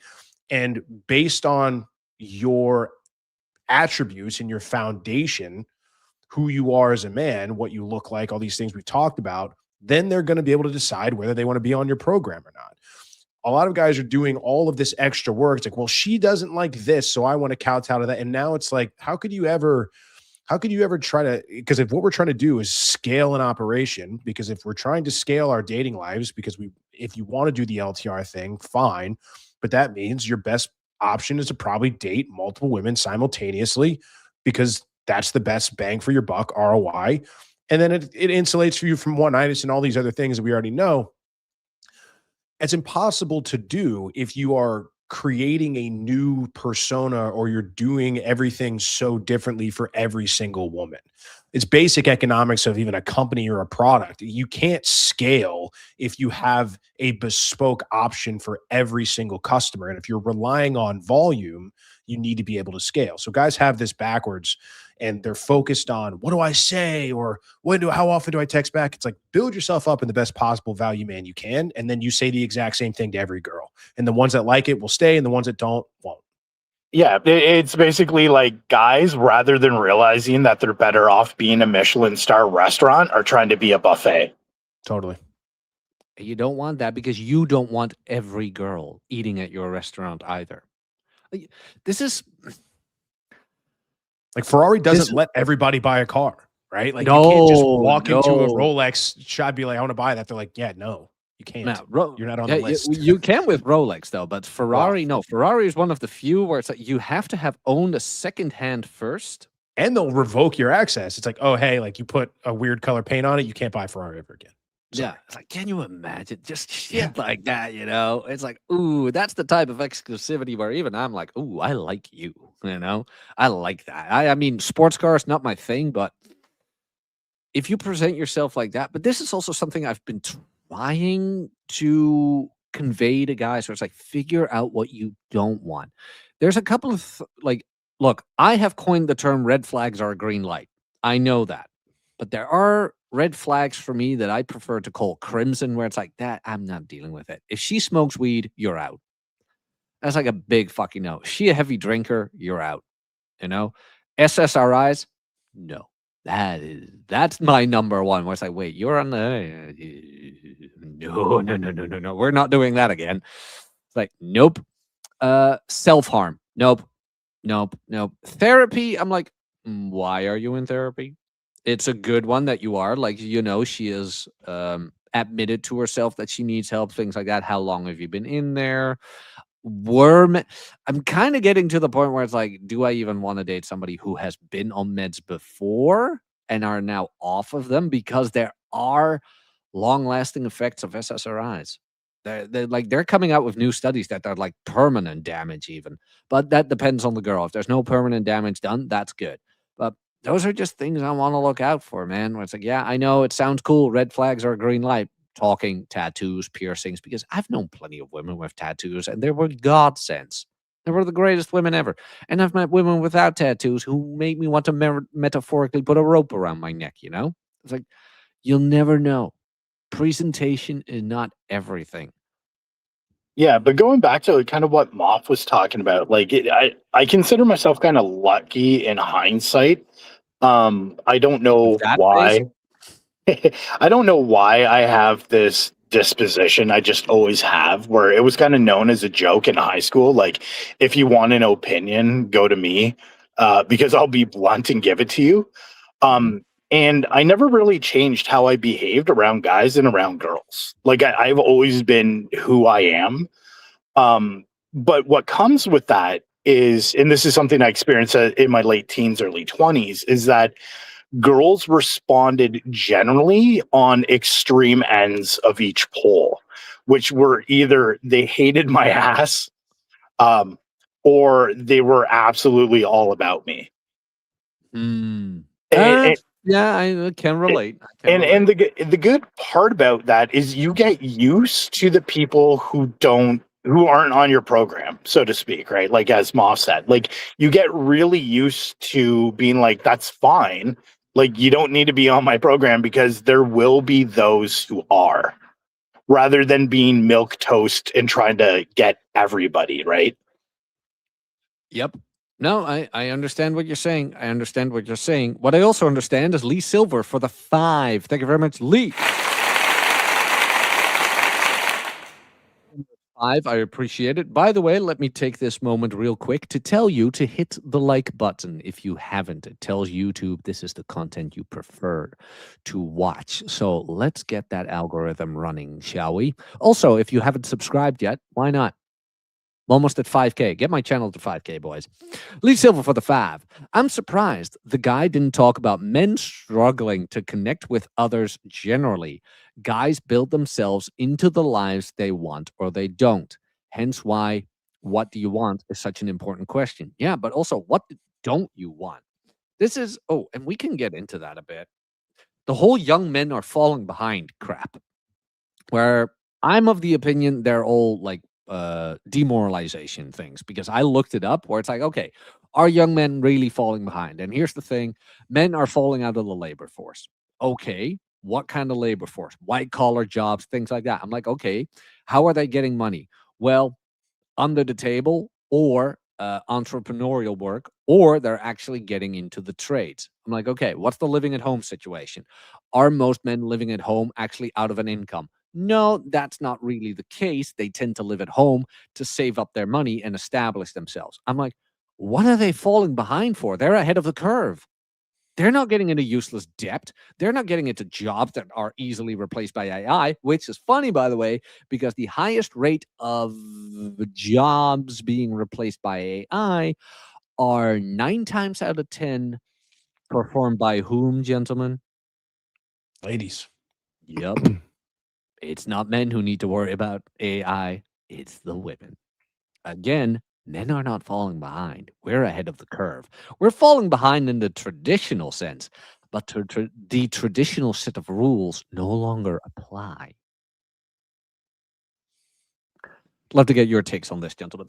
Well, a lot of it's a psyop, right? It's like if you publish this stuff and young men are reading it online, it's like this sort of self-fulfilling prophecy. It's, I guess we're falling behind, and men are constantly bombarded with articles and things like that, telling them how worse we are off than women, and how women are surpassing us when it comes to education, socioeconomic status, and things like this. So, yeah, I mean, if you're the kind of guy that consumes that and you don't understand the evil forces or the underlying forces at play, then yeah, it's very easy to get sucked into that and just say, oh, well, there's no hope for me because this writer at the Atlantic with purple hair said so. So I guess we're just gonna pack it in, boys, and play Fortnite. So yeah, I mean, it's like I'm a firm believer in not consuming or buying into anything that limits your belief in yourself and what you can do. The stories that you tell yourself and the stuff that you consume is super, super important.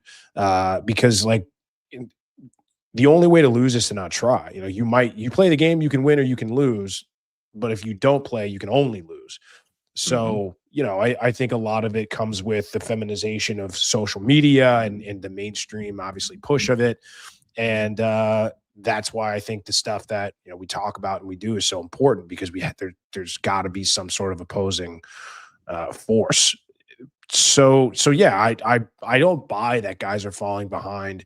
If they're falling behind socially because of just the way that anything that has been traditionally held as a masculine pursuit or a masculine a part of masculinity or being fundamentally masculine, like belonging to a group of men or belonging to a community or having a brotherhood and a tribe, that is very, very anti, you know, feminist. This is very anti now. This is very anti mainstream. And even though it's completely fundamental to the human experience for men. So, you know, it's the whole, like the voices have to compete with these other voices and that's why this stuff's important. But yeah, I'm not surprised that if you were to look deeper than surface level in some of this stuff, you just find out that it's all bullshit. Yeah, and also like falling behind according to whom, you know? Because we all know right now traditional education is no longer a sign of success. It just isn't. If you're bragging about having like a degree, you're going to college, or like, oh, you have XYZ, like I'd make fun of you. I'm like, who cares? Like I have published more books than your average literature major. Suck it. Yeah. Yeah, no, like you're not wrong. I've seen it with the fraternity over the years. It was even back when I was an active in university. The biggest opposition to any fraternity is the women's studies department. And it is and again, I don't want to get into the overarching political thing, but like the short of it is agentic men are difficult to control, right? And when guys are self-interested and find other men who share that same interest, even if that interest is the ability to act in your own self-interest, which, to be honest, is what the red pill is. Though it's not a group, it's more a set of mental models and tools. But that's exactly what a fraternity is, right? Like a fraternity doesn't say you need to be an eco warrior or you need to be a finance bro. And what a fraternity is a bunch of guys who get together and whatever their pursuit and passions are, you help one another build those skills to get there. So like in a fraternity, you get guys who are like super liberal and guys who are super conservative, but at the heart of it, you're both there to help one another. Like, and that is fucking terrifying to not only people that want to control you, but to women. How do you mean? Well, because again, we're talking about self-buffering and the fact that women, as much as they say they want agency, they don't. They want a society where they can just kind of let life happen to them. And fraternities or just any group of men who take agency and then help one another build tools to increase that agency is in direct opposition of their desires. Fair point. I mean, that's why we got shit on so much. Yep. Like, 100%. That's exactly why we get shit on, is because the idea of a man building his own life to the way he wants it is terrifying to people that want to control that man and terrifying to women. Dude, look, not to toot my own horn here, but I have really crafted the way I've always wanted out here. And the amount of people that were like, "Oh, you can't just do that." It's like, yes, I can. I did. You know, it's like I just did this. I remember back in like college, or like I said, Dutch education system, hard to explain. I'll just call it college, where teachers or even fellow students were like, "You can't do that." I'm like, I literally just did this and I'm still alive. You remember that Tyrion scene in Game of Thrones? It's like he slaps Joffrey and no, what was it? Oh, he called Joffrey an idiot. It's like, you can't talk to your king like that, and he slaps him. And now I've struck a king. Did my hand fall off my wrist? That's kind of how I felt. It's like I just did this thing. Like, did my head fall off my torso or whatever? No, it didn't. I just proved to you that it could be done. No, but and then you got this one. Oh God, it just ugh. If everybody did it like you did, it's like then I think we'd be a lot happier now, wouldn't we? I don't know if you guys ever heard that argument where it's like, if everybody did it like you did. It's like, yeah, then we'd actually be getting somewhere. Yeah, but the fallacy with that argument is everyone assumes that everyone wants to be freaking Andrew Tate. Like, I'm a perfect example of living an average life. Like, on paper, you look at me like, do I have a 6-figure job? No. Do I have a big mansion? No. Am I 5% body fat? No. Definitely. But what I value in life, like, I don't value working at a job. I never have. Like, a job is just a means to an end. And so much so that even the people I work with, including my direct superior, know that about me. Like, I'll go in at 8, I will put in 100% until 4, and then I'm gone. Mm-hmm. Like, that's the deal we made. I'm not your slave. Like, I'll show up to a work activity if it's during work hours, but like, I'm not wasting my family time for fucking some corporation. I want a relationship with a pleasant girl where I have hot sex and we can chill and have fun. And that's exactly what I have. Now, to somebody else who wants to travel the world, and my life may be boring, I may look like a loser. But that's fine. That's their life. The life I want, I've created. Do you know how boring my life is? I wake up at like 5 a.m. in the morning, drink my whole pot of coffee, which takes me about an hour, maybe an hour and a half. But in that hour and a half, I get my writing done, my narrating done, shit like that. Like, work for the day is done because I usually do. My work mostly consists out of compound effect, where it's like, oh, if I write 200 words now, you know, I get an essay of like X amount of words at the end of the week and it's done. Same as narrating. Like, how do you narrate an audiobook? I just did one chapter every morning. Takes me about half an hour, 45 minutes. But if you just keep doing that, the end of the road, you'll have it.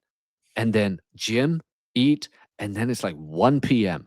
And the actual work is done for that day. But because I do it every day, you have the end results of what seems to be a lot of work. But I got that from a 4-hour work week. That book is highly underrated. Oh, I just happen to be that way naturally. Like, the whole idea of the tortoise and the hare, like the old Greek. Like, I've always kind of lived my life that way. And I think it's just because I'm not a type A personality. Like, it's not that I can't work. It's just I'm not obsessive about it. So I realize, like, I have work to do. It needs to get done in order to maintain the life I want. And so I pace myself at a leisurely pace to get it done. And the great thing about my relationship is I have a girl that, like, she sees the work I put in. She knows what I'm doing. And like, this is going to seem fucking foreign to people. But the thing is, this goes back to, you don't get to do what attractive guys get to do. And being an attractive guy, at least to the girl I'm with, she encourages me to be like, you know what, sit down, go play video games for a couple hours. I know, right? I know. Imagine that. A girl actually wanting you to relax. Kind of thing. Go ahead, Muff. Yeah, I think this brings up an interesting conversation I've actually had recently, where we talk about how men view other men as status symbols and what a lot like lights them up as a status symbol in other men's life. And one of the biggest ones is having like a very good looking, very attractive woman on his arm. And That being said, there's not, in my opinion, there doesn't seem to be enough stake in men who are living the lives they want exactly the way they want them being celebrated enough. Like that's what it's, you can't do that. Like I've got a very good friend of mine. He's a co-host and we do a show every week called Navigating Modern Dating. And he's really big into the polygyny sphere. Like he's doing the whole sister wives thing. He's running a harem. He's moving in that way. A lot of it is like biblical polygyny. He talks a lot about this. He's gone down the rabbit hole. And I'm like the only guy that said, yeah, man, do it. I want to see what happens. Everybody else is, no, you can't do it. Blah, blah, blah, blah, blah. Now, the common criticism is like, well, you're not going to find a woman that's going to be willing to do that. He goes, well, I have. Is she a first round pick? No, I'm not saying I'm touting a bikini model out here because she has, we all know how this goes. His whole thing is shooting down enough points where he is far and away the best option within like 100,000 square miles. And that's why it works. And so he is living his life exactly how he wants unapologetically. But there are guys that look at him and say like, well, you know, I'd rather just have a hot woman. But if you know anything about hot women and the guys that they're with, a guy might be walking the red carpet with a 10 and he would rather walk the red carpet with a 10 who's not screwing him, who is browbeating him behind his back, who is emasculating him on a daily basis. Guys would rather have that than to walk the red carpet with like a 4 or a 5 who will literally bend over backwards and do whatever he says and bark like a dog when he says it and how he says it, which in a way is backwards. I get where it comes from evolutionarily, but it's worth thinking about and say, you know what? Like, yeah, he's got a hot woman, but she probably sucks. And like, that's not even cope. That's just, have you met enough hot women? Because if you still think they're awesome, then you know they aren't. Yeah, no, Moff, I am 100% with you. And I realized this back in university. I had another brother too, where we had this conversation because, again, guys crave sex. Some guys kind of put more weight into sex than others. I would probably put myself in that more heavily weighted category. Like that's a big component of my life that I enjoy. Like I could probably live in a 1-bedroom house with a mattress on the floor and eat KD if I had amazing sex every day. Now, mind you, I have a better life than that with that sex included, but it's something that's very important to me. And there were a couple brothers who also kind of had that same weight, and we all came to the same conclusion that beauty and sexual capability have absolutely no correlation. Almost inversely related. Yeah. And Almost so inverse. and so like, yeah, mids are fucking awesome. Like It's because that beauty gave them everything, right? They don't need to perform. It's like, no, I'm already beautiful, so why should I perform or whatever? And that's Meanwhile, why really, really hot girls tend to even have lower notch counts because they don't have to bend over backwards sexually to get things. They're just given things because they're so good looking. Yep, I've noticed the exact same thing, that the highest notch count in any girl group is the middle. Because the bottom ones don't get laid as much because they're the grenade, and the hot ones don't get laid as much because they don't need to use sex. Yeah, exactly. Now, is that to say there aren't hot women that are also great in bed? No, because I've had them. But generally speaking, like women around the middle will be willing to do more to compensate for their lack of, I don't want to say lack of beauty, because the thing is, like, no, Stipper, hold up. Like, it's that enthusiasm. You know, where it's like, look, if you are like a top of the line beautiful woman, you get treated without investment. Yeah, exactly. But even then, like, to be honest, like, even the most beautiful woman in the world isn't that far off from an average woman. Yeah, because it's all makeup and whatever, you know? Yeah, like most women are, like, the average woman is average. There's far more variance in men. Oh, yeah. But I mean, men look better in general than women, you know? Yes. Like, objectively speaking, like, no homo, but like, we don't need makeup, we don't need filters and whatever. And every woman I've ever met in real life who only knew me from camera or videos, whatever, has told me the same goddamn thing. You look way better in real life. Yeah, but even going back to Moff's point as well, so a gripe I've always had since I was a kid is I absolutely loathe that in the zeitgeist, the lexicon, the whatever the hell you want to call it. When you say a guy is successful, it's kind of the connotation is understood that that means wealthy. And Yeah. I've always rejected that. I'm like, why are we basing a metric of a man's success on his ability to accrue resources? Because 9 times out of 10, those resources aren't even going to be used for him. It's going to be used for a woman. So why, like, how the fuck is this even a barometer that we're using? And also, how much time is he investing to gain those resources? And then I'd like to default on my favorite way of life. The king of the pirates is the man who is the most free. Yeah. It's Like not the most rewarding. whatever floats your boat. Like that's the way I've always lived. Like you, Jack, like maybe, and I don't know. So we'll just use a random pirate person. Like if his idea of a fulfilling life is to be free, then yeah, the pirate who roams the seas, doesn't own a home, can just do whatever he wants when he wants. That he's living a fulfilling life.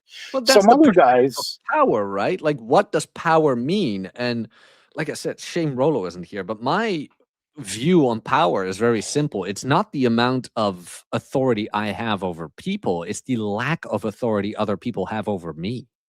yeah, but then even on a side note, like for me, even when I was a kid, I knew I wanted to be a dad. Right? Like that's just something I wanted to be. That comes with responsibility. But that responsibility I find fulfilling. So yeah, it's at odds of me being completely free because I have a lot of obligations that I can't just fuck off and do whatever. But that's fine because for me, I find having that responsibility with kids fulfilling. Like it's Which to is each fine. their own, right? It's fine. And I think going back to Moff's point is, or at least in a societal sense, we've really pigeonholed what it means to be a quote unquote man and a quote unquote successful man. It's this really narrow archetype that really isn't practical and does a disservice to every guy because again, most guys don't know what they want, which is fine, but that's when you go out and start doing shit because then you can start shaving away those things where you tried this. Okay, it's not for you. I don't want that. You get a little step closer to what you actually want. Now, I will also preface this. This is something Ryan and I debate on a lot is I take a more balanced approach to think about why you're doing stuff, where Ryan's kind of more of the, we'll just go Why and is do a it. stupid fucking question? Why is a stupid question? Go ahead and do it. And my only counter to that, because I've seen it before, especially when guys become fathers, they don't really think about why they do the things they do. It's just, oh, my wife's pregnant, I need to get a promotion, or I need to work more hours. And it's kind of like this default thing because they've been trained that just baby equals money, need more money. And it's like, well, no, that doesn't necessarily have to be the case. Like you can maybe sacrifice shit that was a luxury to you that maybe you're fine going without because you want to spend more time with your family. Or maybe you do decide that more time away from your family to make that extra money is in your benefit. But my point is, like, at least be self-aware and introspective enough to figure out why you're doing what you're doing rather than just blindly doing shit. Though there is a time and place for blindly doing shit as well. I really do believe in the balance between the two. Well, guys have a really hard time getting there on their own. And they have a really hard time figuring out what they want because if they have to be honest with themselves, like I'm all for guys living their lives in a way that's fulfilling, but it's so easy for guys to lie and it's so easy to cope and not look yourself in the mirror and say, I actually want way more out of life. I'm just afraid and I'm scared to fail. And I'm like this sad, alone little boy without a dad around. So it's much easier just to say, yeah, man, I want to wake up every day at noon and do nothing but play video games and order takeout and be 300 pounds and then go to bed at, like with Netflix on. It's very easy to say you want that.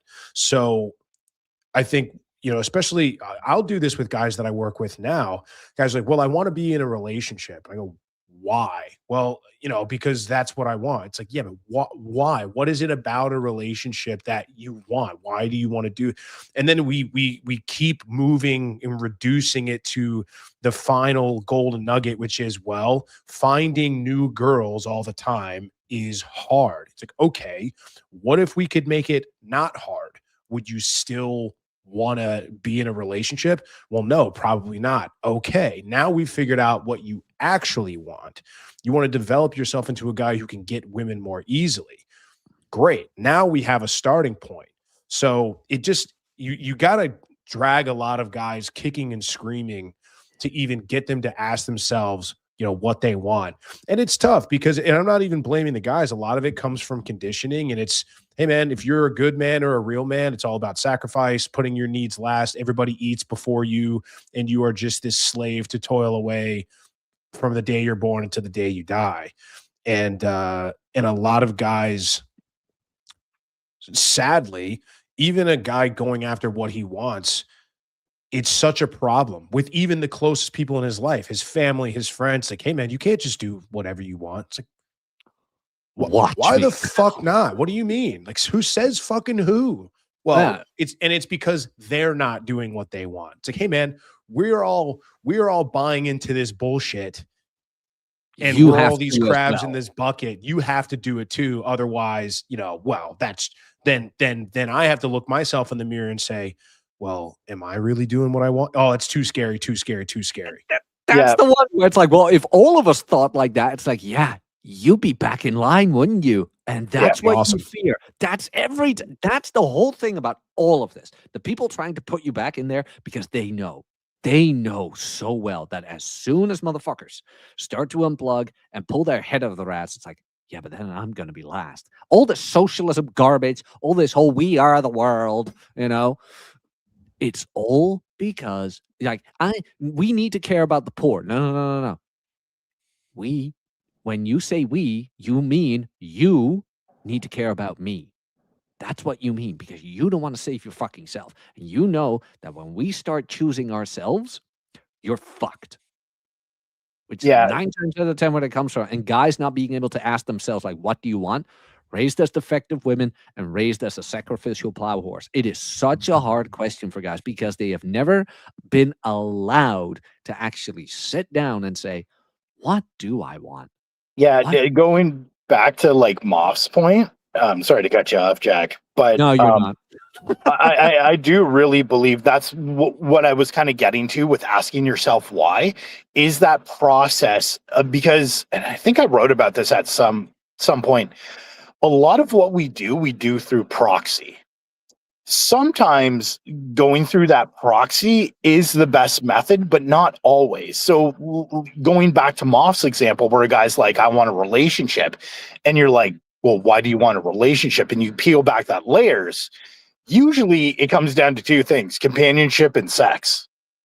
Okay. So the proxy for that, for companionship and sex, is through a relationship. And so maybe that is the best course of action, or maybe you get prostitutes and have a really good circle of friends, right? Like there's different avenues to getting to what you want, but treating the proxy as what you want does you a massive disservice. You have to basically deconstruct it until you get to the root where you can't go any further. Well, that like you're peeling back the layers of the onion, sort of say. Yeah, exactly. Until you can't go further. And you get to and when you've hit the end, when you've hit a basic need. Yeah. And now And I'm then- thinking, like, how then did I you- get to what I want? How did I get there? Because like I am a pretty selfish motherfucker. And I'm very honest about that. Like people have asked me, like, don't you want kids? Blah, blah, blah. I'm like, I'm too selfish for that. Because that would mean I have to sacrifice my time again for somebody else. And that was like the first half of my life. And I don't want to do it again, at least not for now. I want to live for me. Well, what do you want? I want the freedom to be able to do what I want, whenever I want, with whom I want it. Exactly. And that's completely fine. And so is like other people. Like for myself, I find it fulfilling teaching others and guiding others. Like, and I'm certain that's one of the reasons why I wanted to have kids. Well, I mean, I have always wanted to become a teacher, but then I went to college and it was a huge disappointment. And look at me now. I am drawing in more viewers on a weekly basis than most college professors do in their entire career. Oh yeah, no, and I remember you and I had that conversation when we first met. I wanted to be a teacher as well, and kind of had the same disillusion. And now I'm like, yeah, I'm not hosting podcasts, but my Substack does really well in the niche that I'm in. And yeah, I'm not getting millions of readers, but there are guys being able to apply the shit that I write, and that's good enough for me. Mhm. Moff, you got any experience in that? Say that Jump last part in, again. man. Feel free to interrupt us, Yeah, yeah, whatever. Don't Say that be last part shy. again. Experience in what exactly? Well, in things like this, like finding out what you want and then discovering, like, you know what? Maybe I am XYZ, but maybe I also want to be that. Like with me, I found out I'm a selfish Yeah. asshole, but I kind of want to be one. Yeah, I think there's always the pull. I think that even as a man is on his path as much as possible, like you're still gonna feel the pull of, okay, but am I successful? Like, am I in the rooms that I want to be in? I think for me, what's been interesting is that I had a kind of a personal epiphany a couple of months ago where I've always been kind of like an average guy. And it wasn't until I kind of found the material and started building myself up. And it was, I always worked out, but I didn't really start getting into really good shape until maybe the last year or so. And so the attention that I got was always, I always had to kind of work for that. I had good social skills, but when people saw me walking into a room, they were not, I wasn't getting looks or I wasn't getting approached by people. Or if I was met, it was lukewarm. And then I had to sort of charm my way or charisma my way in because I've built good social skills by being around people, by being in sales. It's just stuff that I've done. Now that I combined that with a good, powerful, athletic, fit physique, a legit one, it's like game on easy mode. And so I went to this conference. I'm big on extreme ownership and personal accountability, and I work with those like Jocko Willink and some of those guys. And I know a couple people in that company. I've been to one of their conferences. I'm going to another one in like 2 weeks in San Diego. But I'm sitting there, and for the first time, the guys that are at the conference, there's always a difference, right? The people that are on stage, these guys are SEALs. These guys are former Marine. These guys are Marine veterans. These guys are business guys. And the guys in the audience are like fanboys. They're very much like that's part of it, or they're business owners. But most of them are pretty frumpy dudes that are just wearing like jeans and t-shirts and are there with their team, and it's very blue collar. But I'm thinking to myself, and I'm listening to what they're saying on stage, and then I'm thinking it's like, my guy, like the people that I want to be around are the people, the room that I kind of belong in. I'm not a veteran, and I'm not saying I'm a Marine or a Navy SEAL, but we share the same mentality. I'm in better shape than a lot of these guys that are on stage, guys that are legit, supposed to be this example of what a man or what a real masculine man is. And it made me realize that because I've spent so much time coaching and building up guys that would traditionally be seen as like lower on the socioeconomic status pole, or they're struggling with dating, like guys that are on their way up that are trying to I sort of neglected my own growth, and I wasn't getting into the right rooms that I needed to be in for myself. So I think it's very easy to get complacent. It happens without even noticing. And it's not until you take a leap or take a chance at something, or hopefully you've got a close friend or a tribe or buddies that are going to pull you aside and just go, "Hey dude, you're getting soft. Like, what's going on? Everything okay?" And it's just something that guys need. So on one hand, it's like, yeah, I truly do love what I do. I haven't done a corporate gig in over 2.5 years. I get up when I want. I train when I want. I do the work that I want to do. I use my real name because I believe in what I'm doing. No disrespect to anybody who can't or won't because of other reasons. Like, I'm not propping myself up in any way.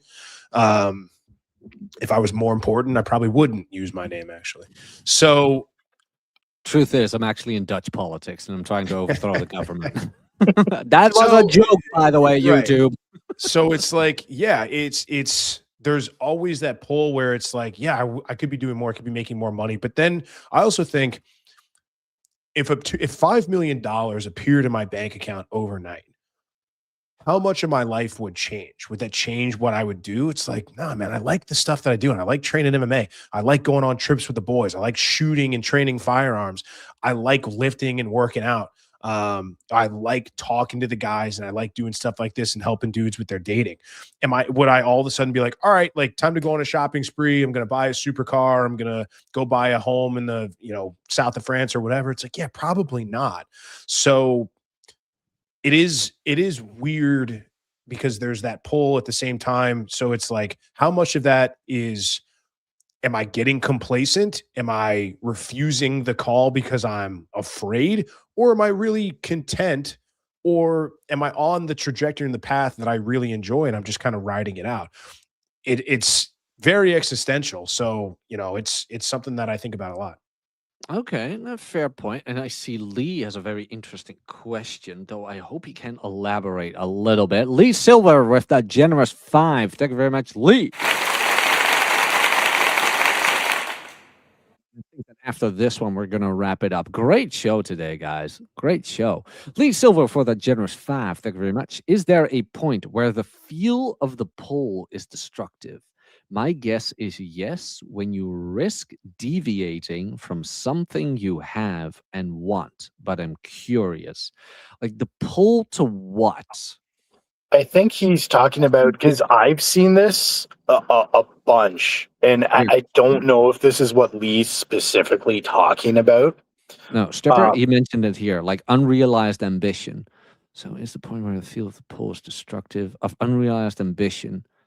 When you risk deviating from something you want, but I'm curious. I'm wondering Go if ahead. he's talking about the common where he's problem type A people run into. Okay, go ahead. Like, that's what I'm wondering about, because I know Chris Williamson has talked about it a lot, and I've seen it in other people where a lot of type A personalities have, and I don't even think it's ambition, I think it's compulsion. Because my girl's actually a type A personality. Like, she has such a difficult time relaxing.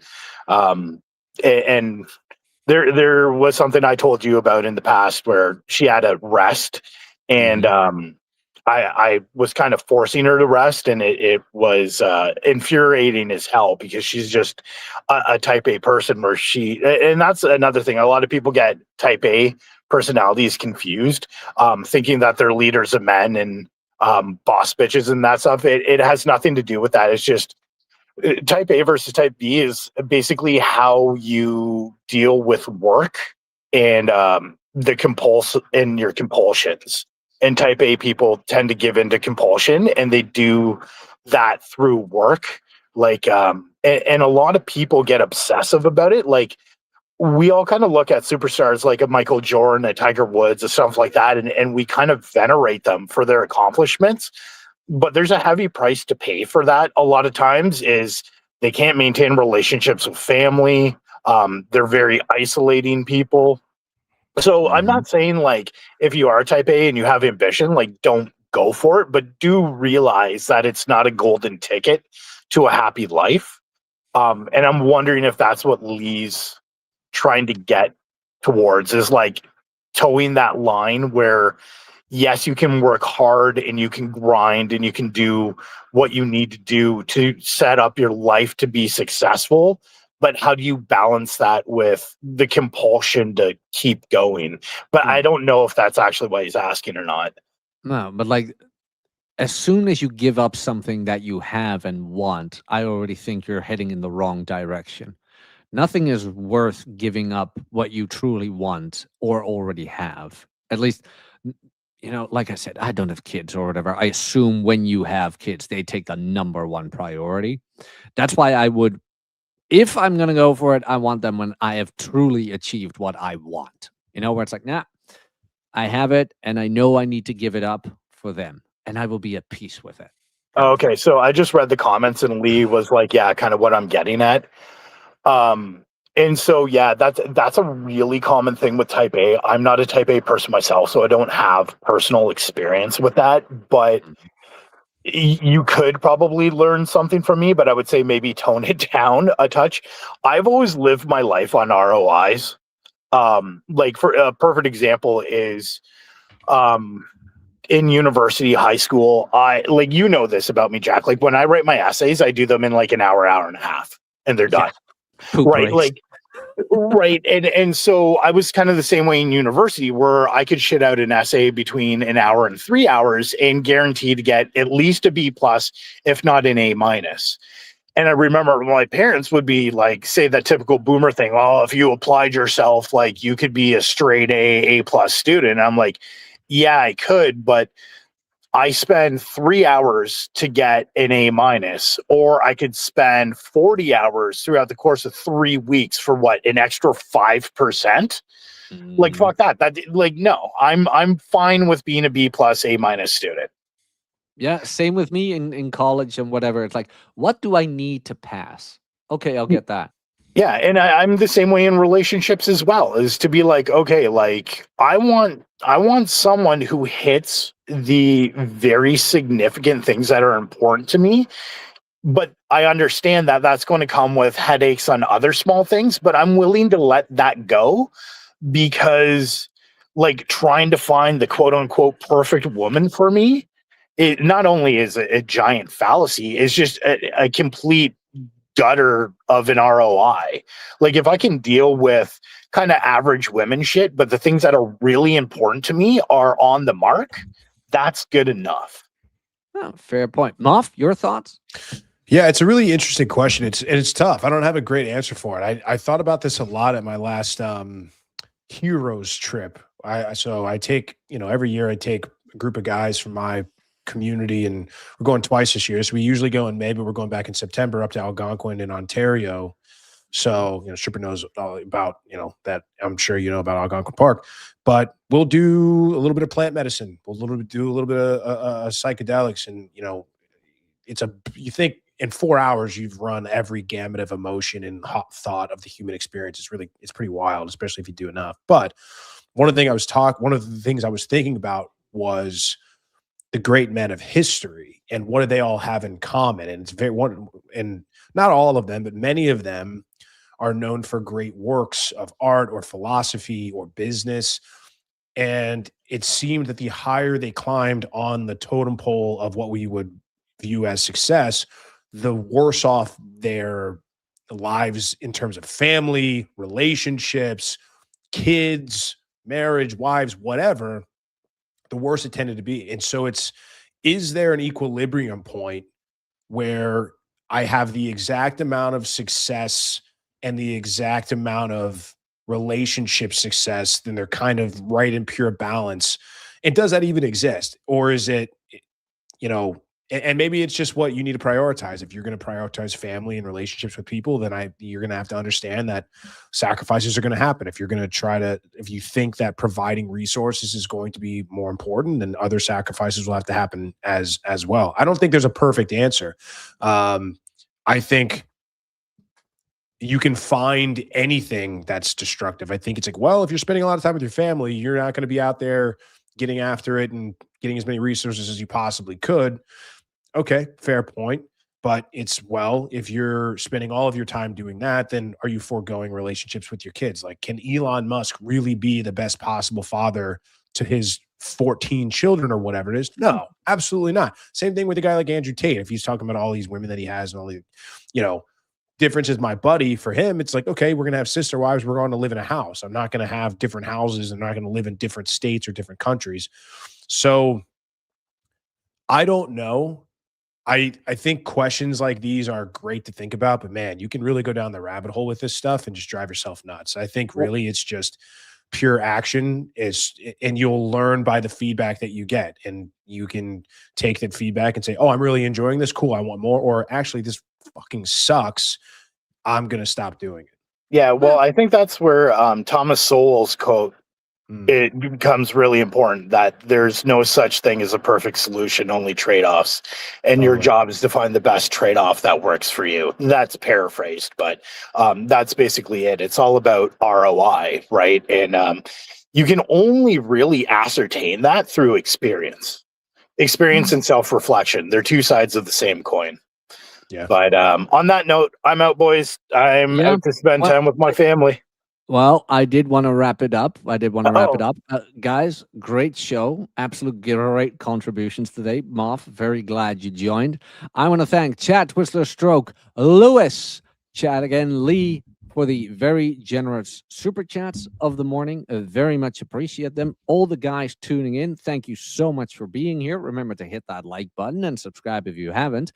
Everything Moff can be found on his channel, Chris _ Moffat. Where did I put that link? Here you go.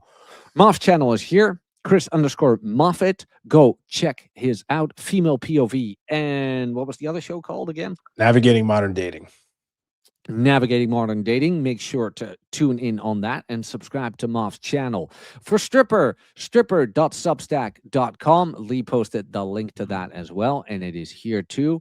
As for me, On Women, out now on paperback and Kindle. The audiobook is as good as done and will be released on my Substack, jacknapier.substack.com, for free before I release it to the public on Audible and Apple Books and whatever. You can get it early on the Substack, jacknapier.substack.com. Also, you will get 3 other audiobooks, a backlog of over 100 essays and new essays every week, and monthly Q&As of everything fitness, finance, and dating related.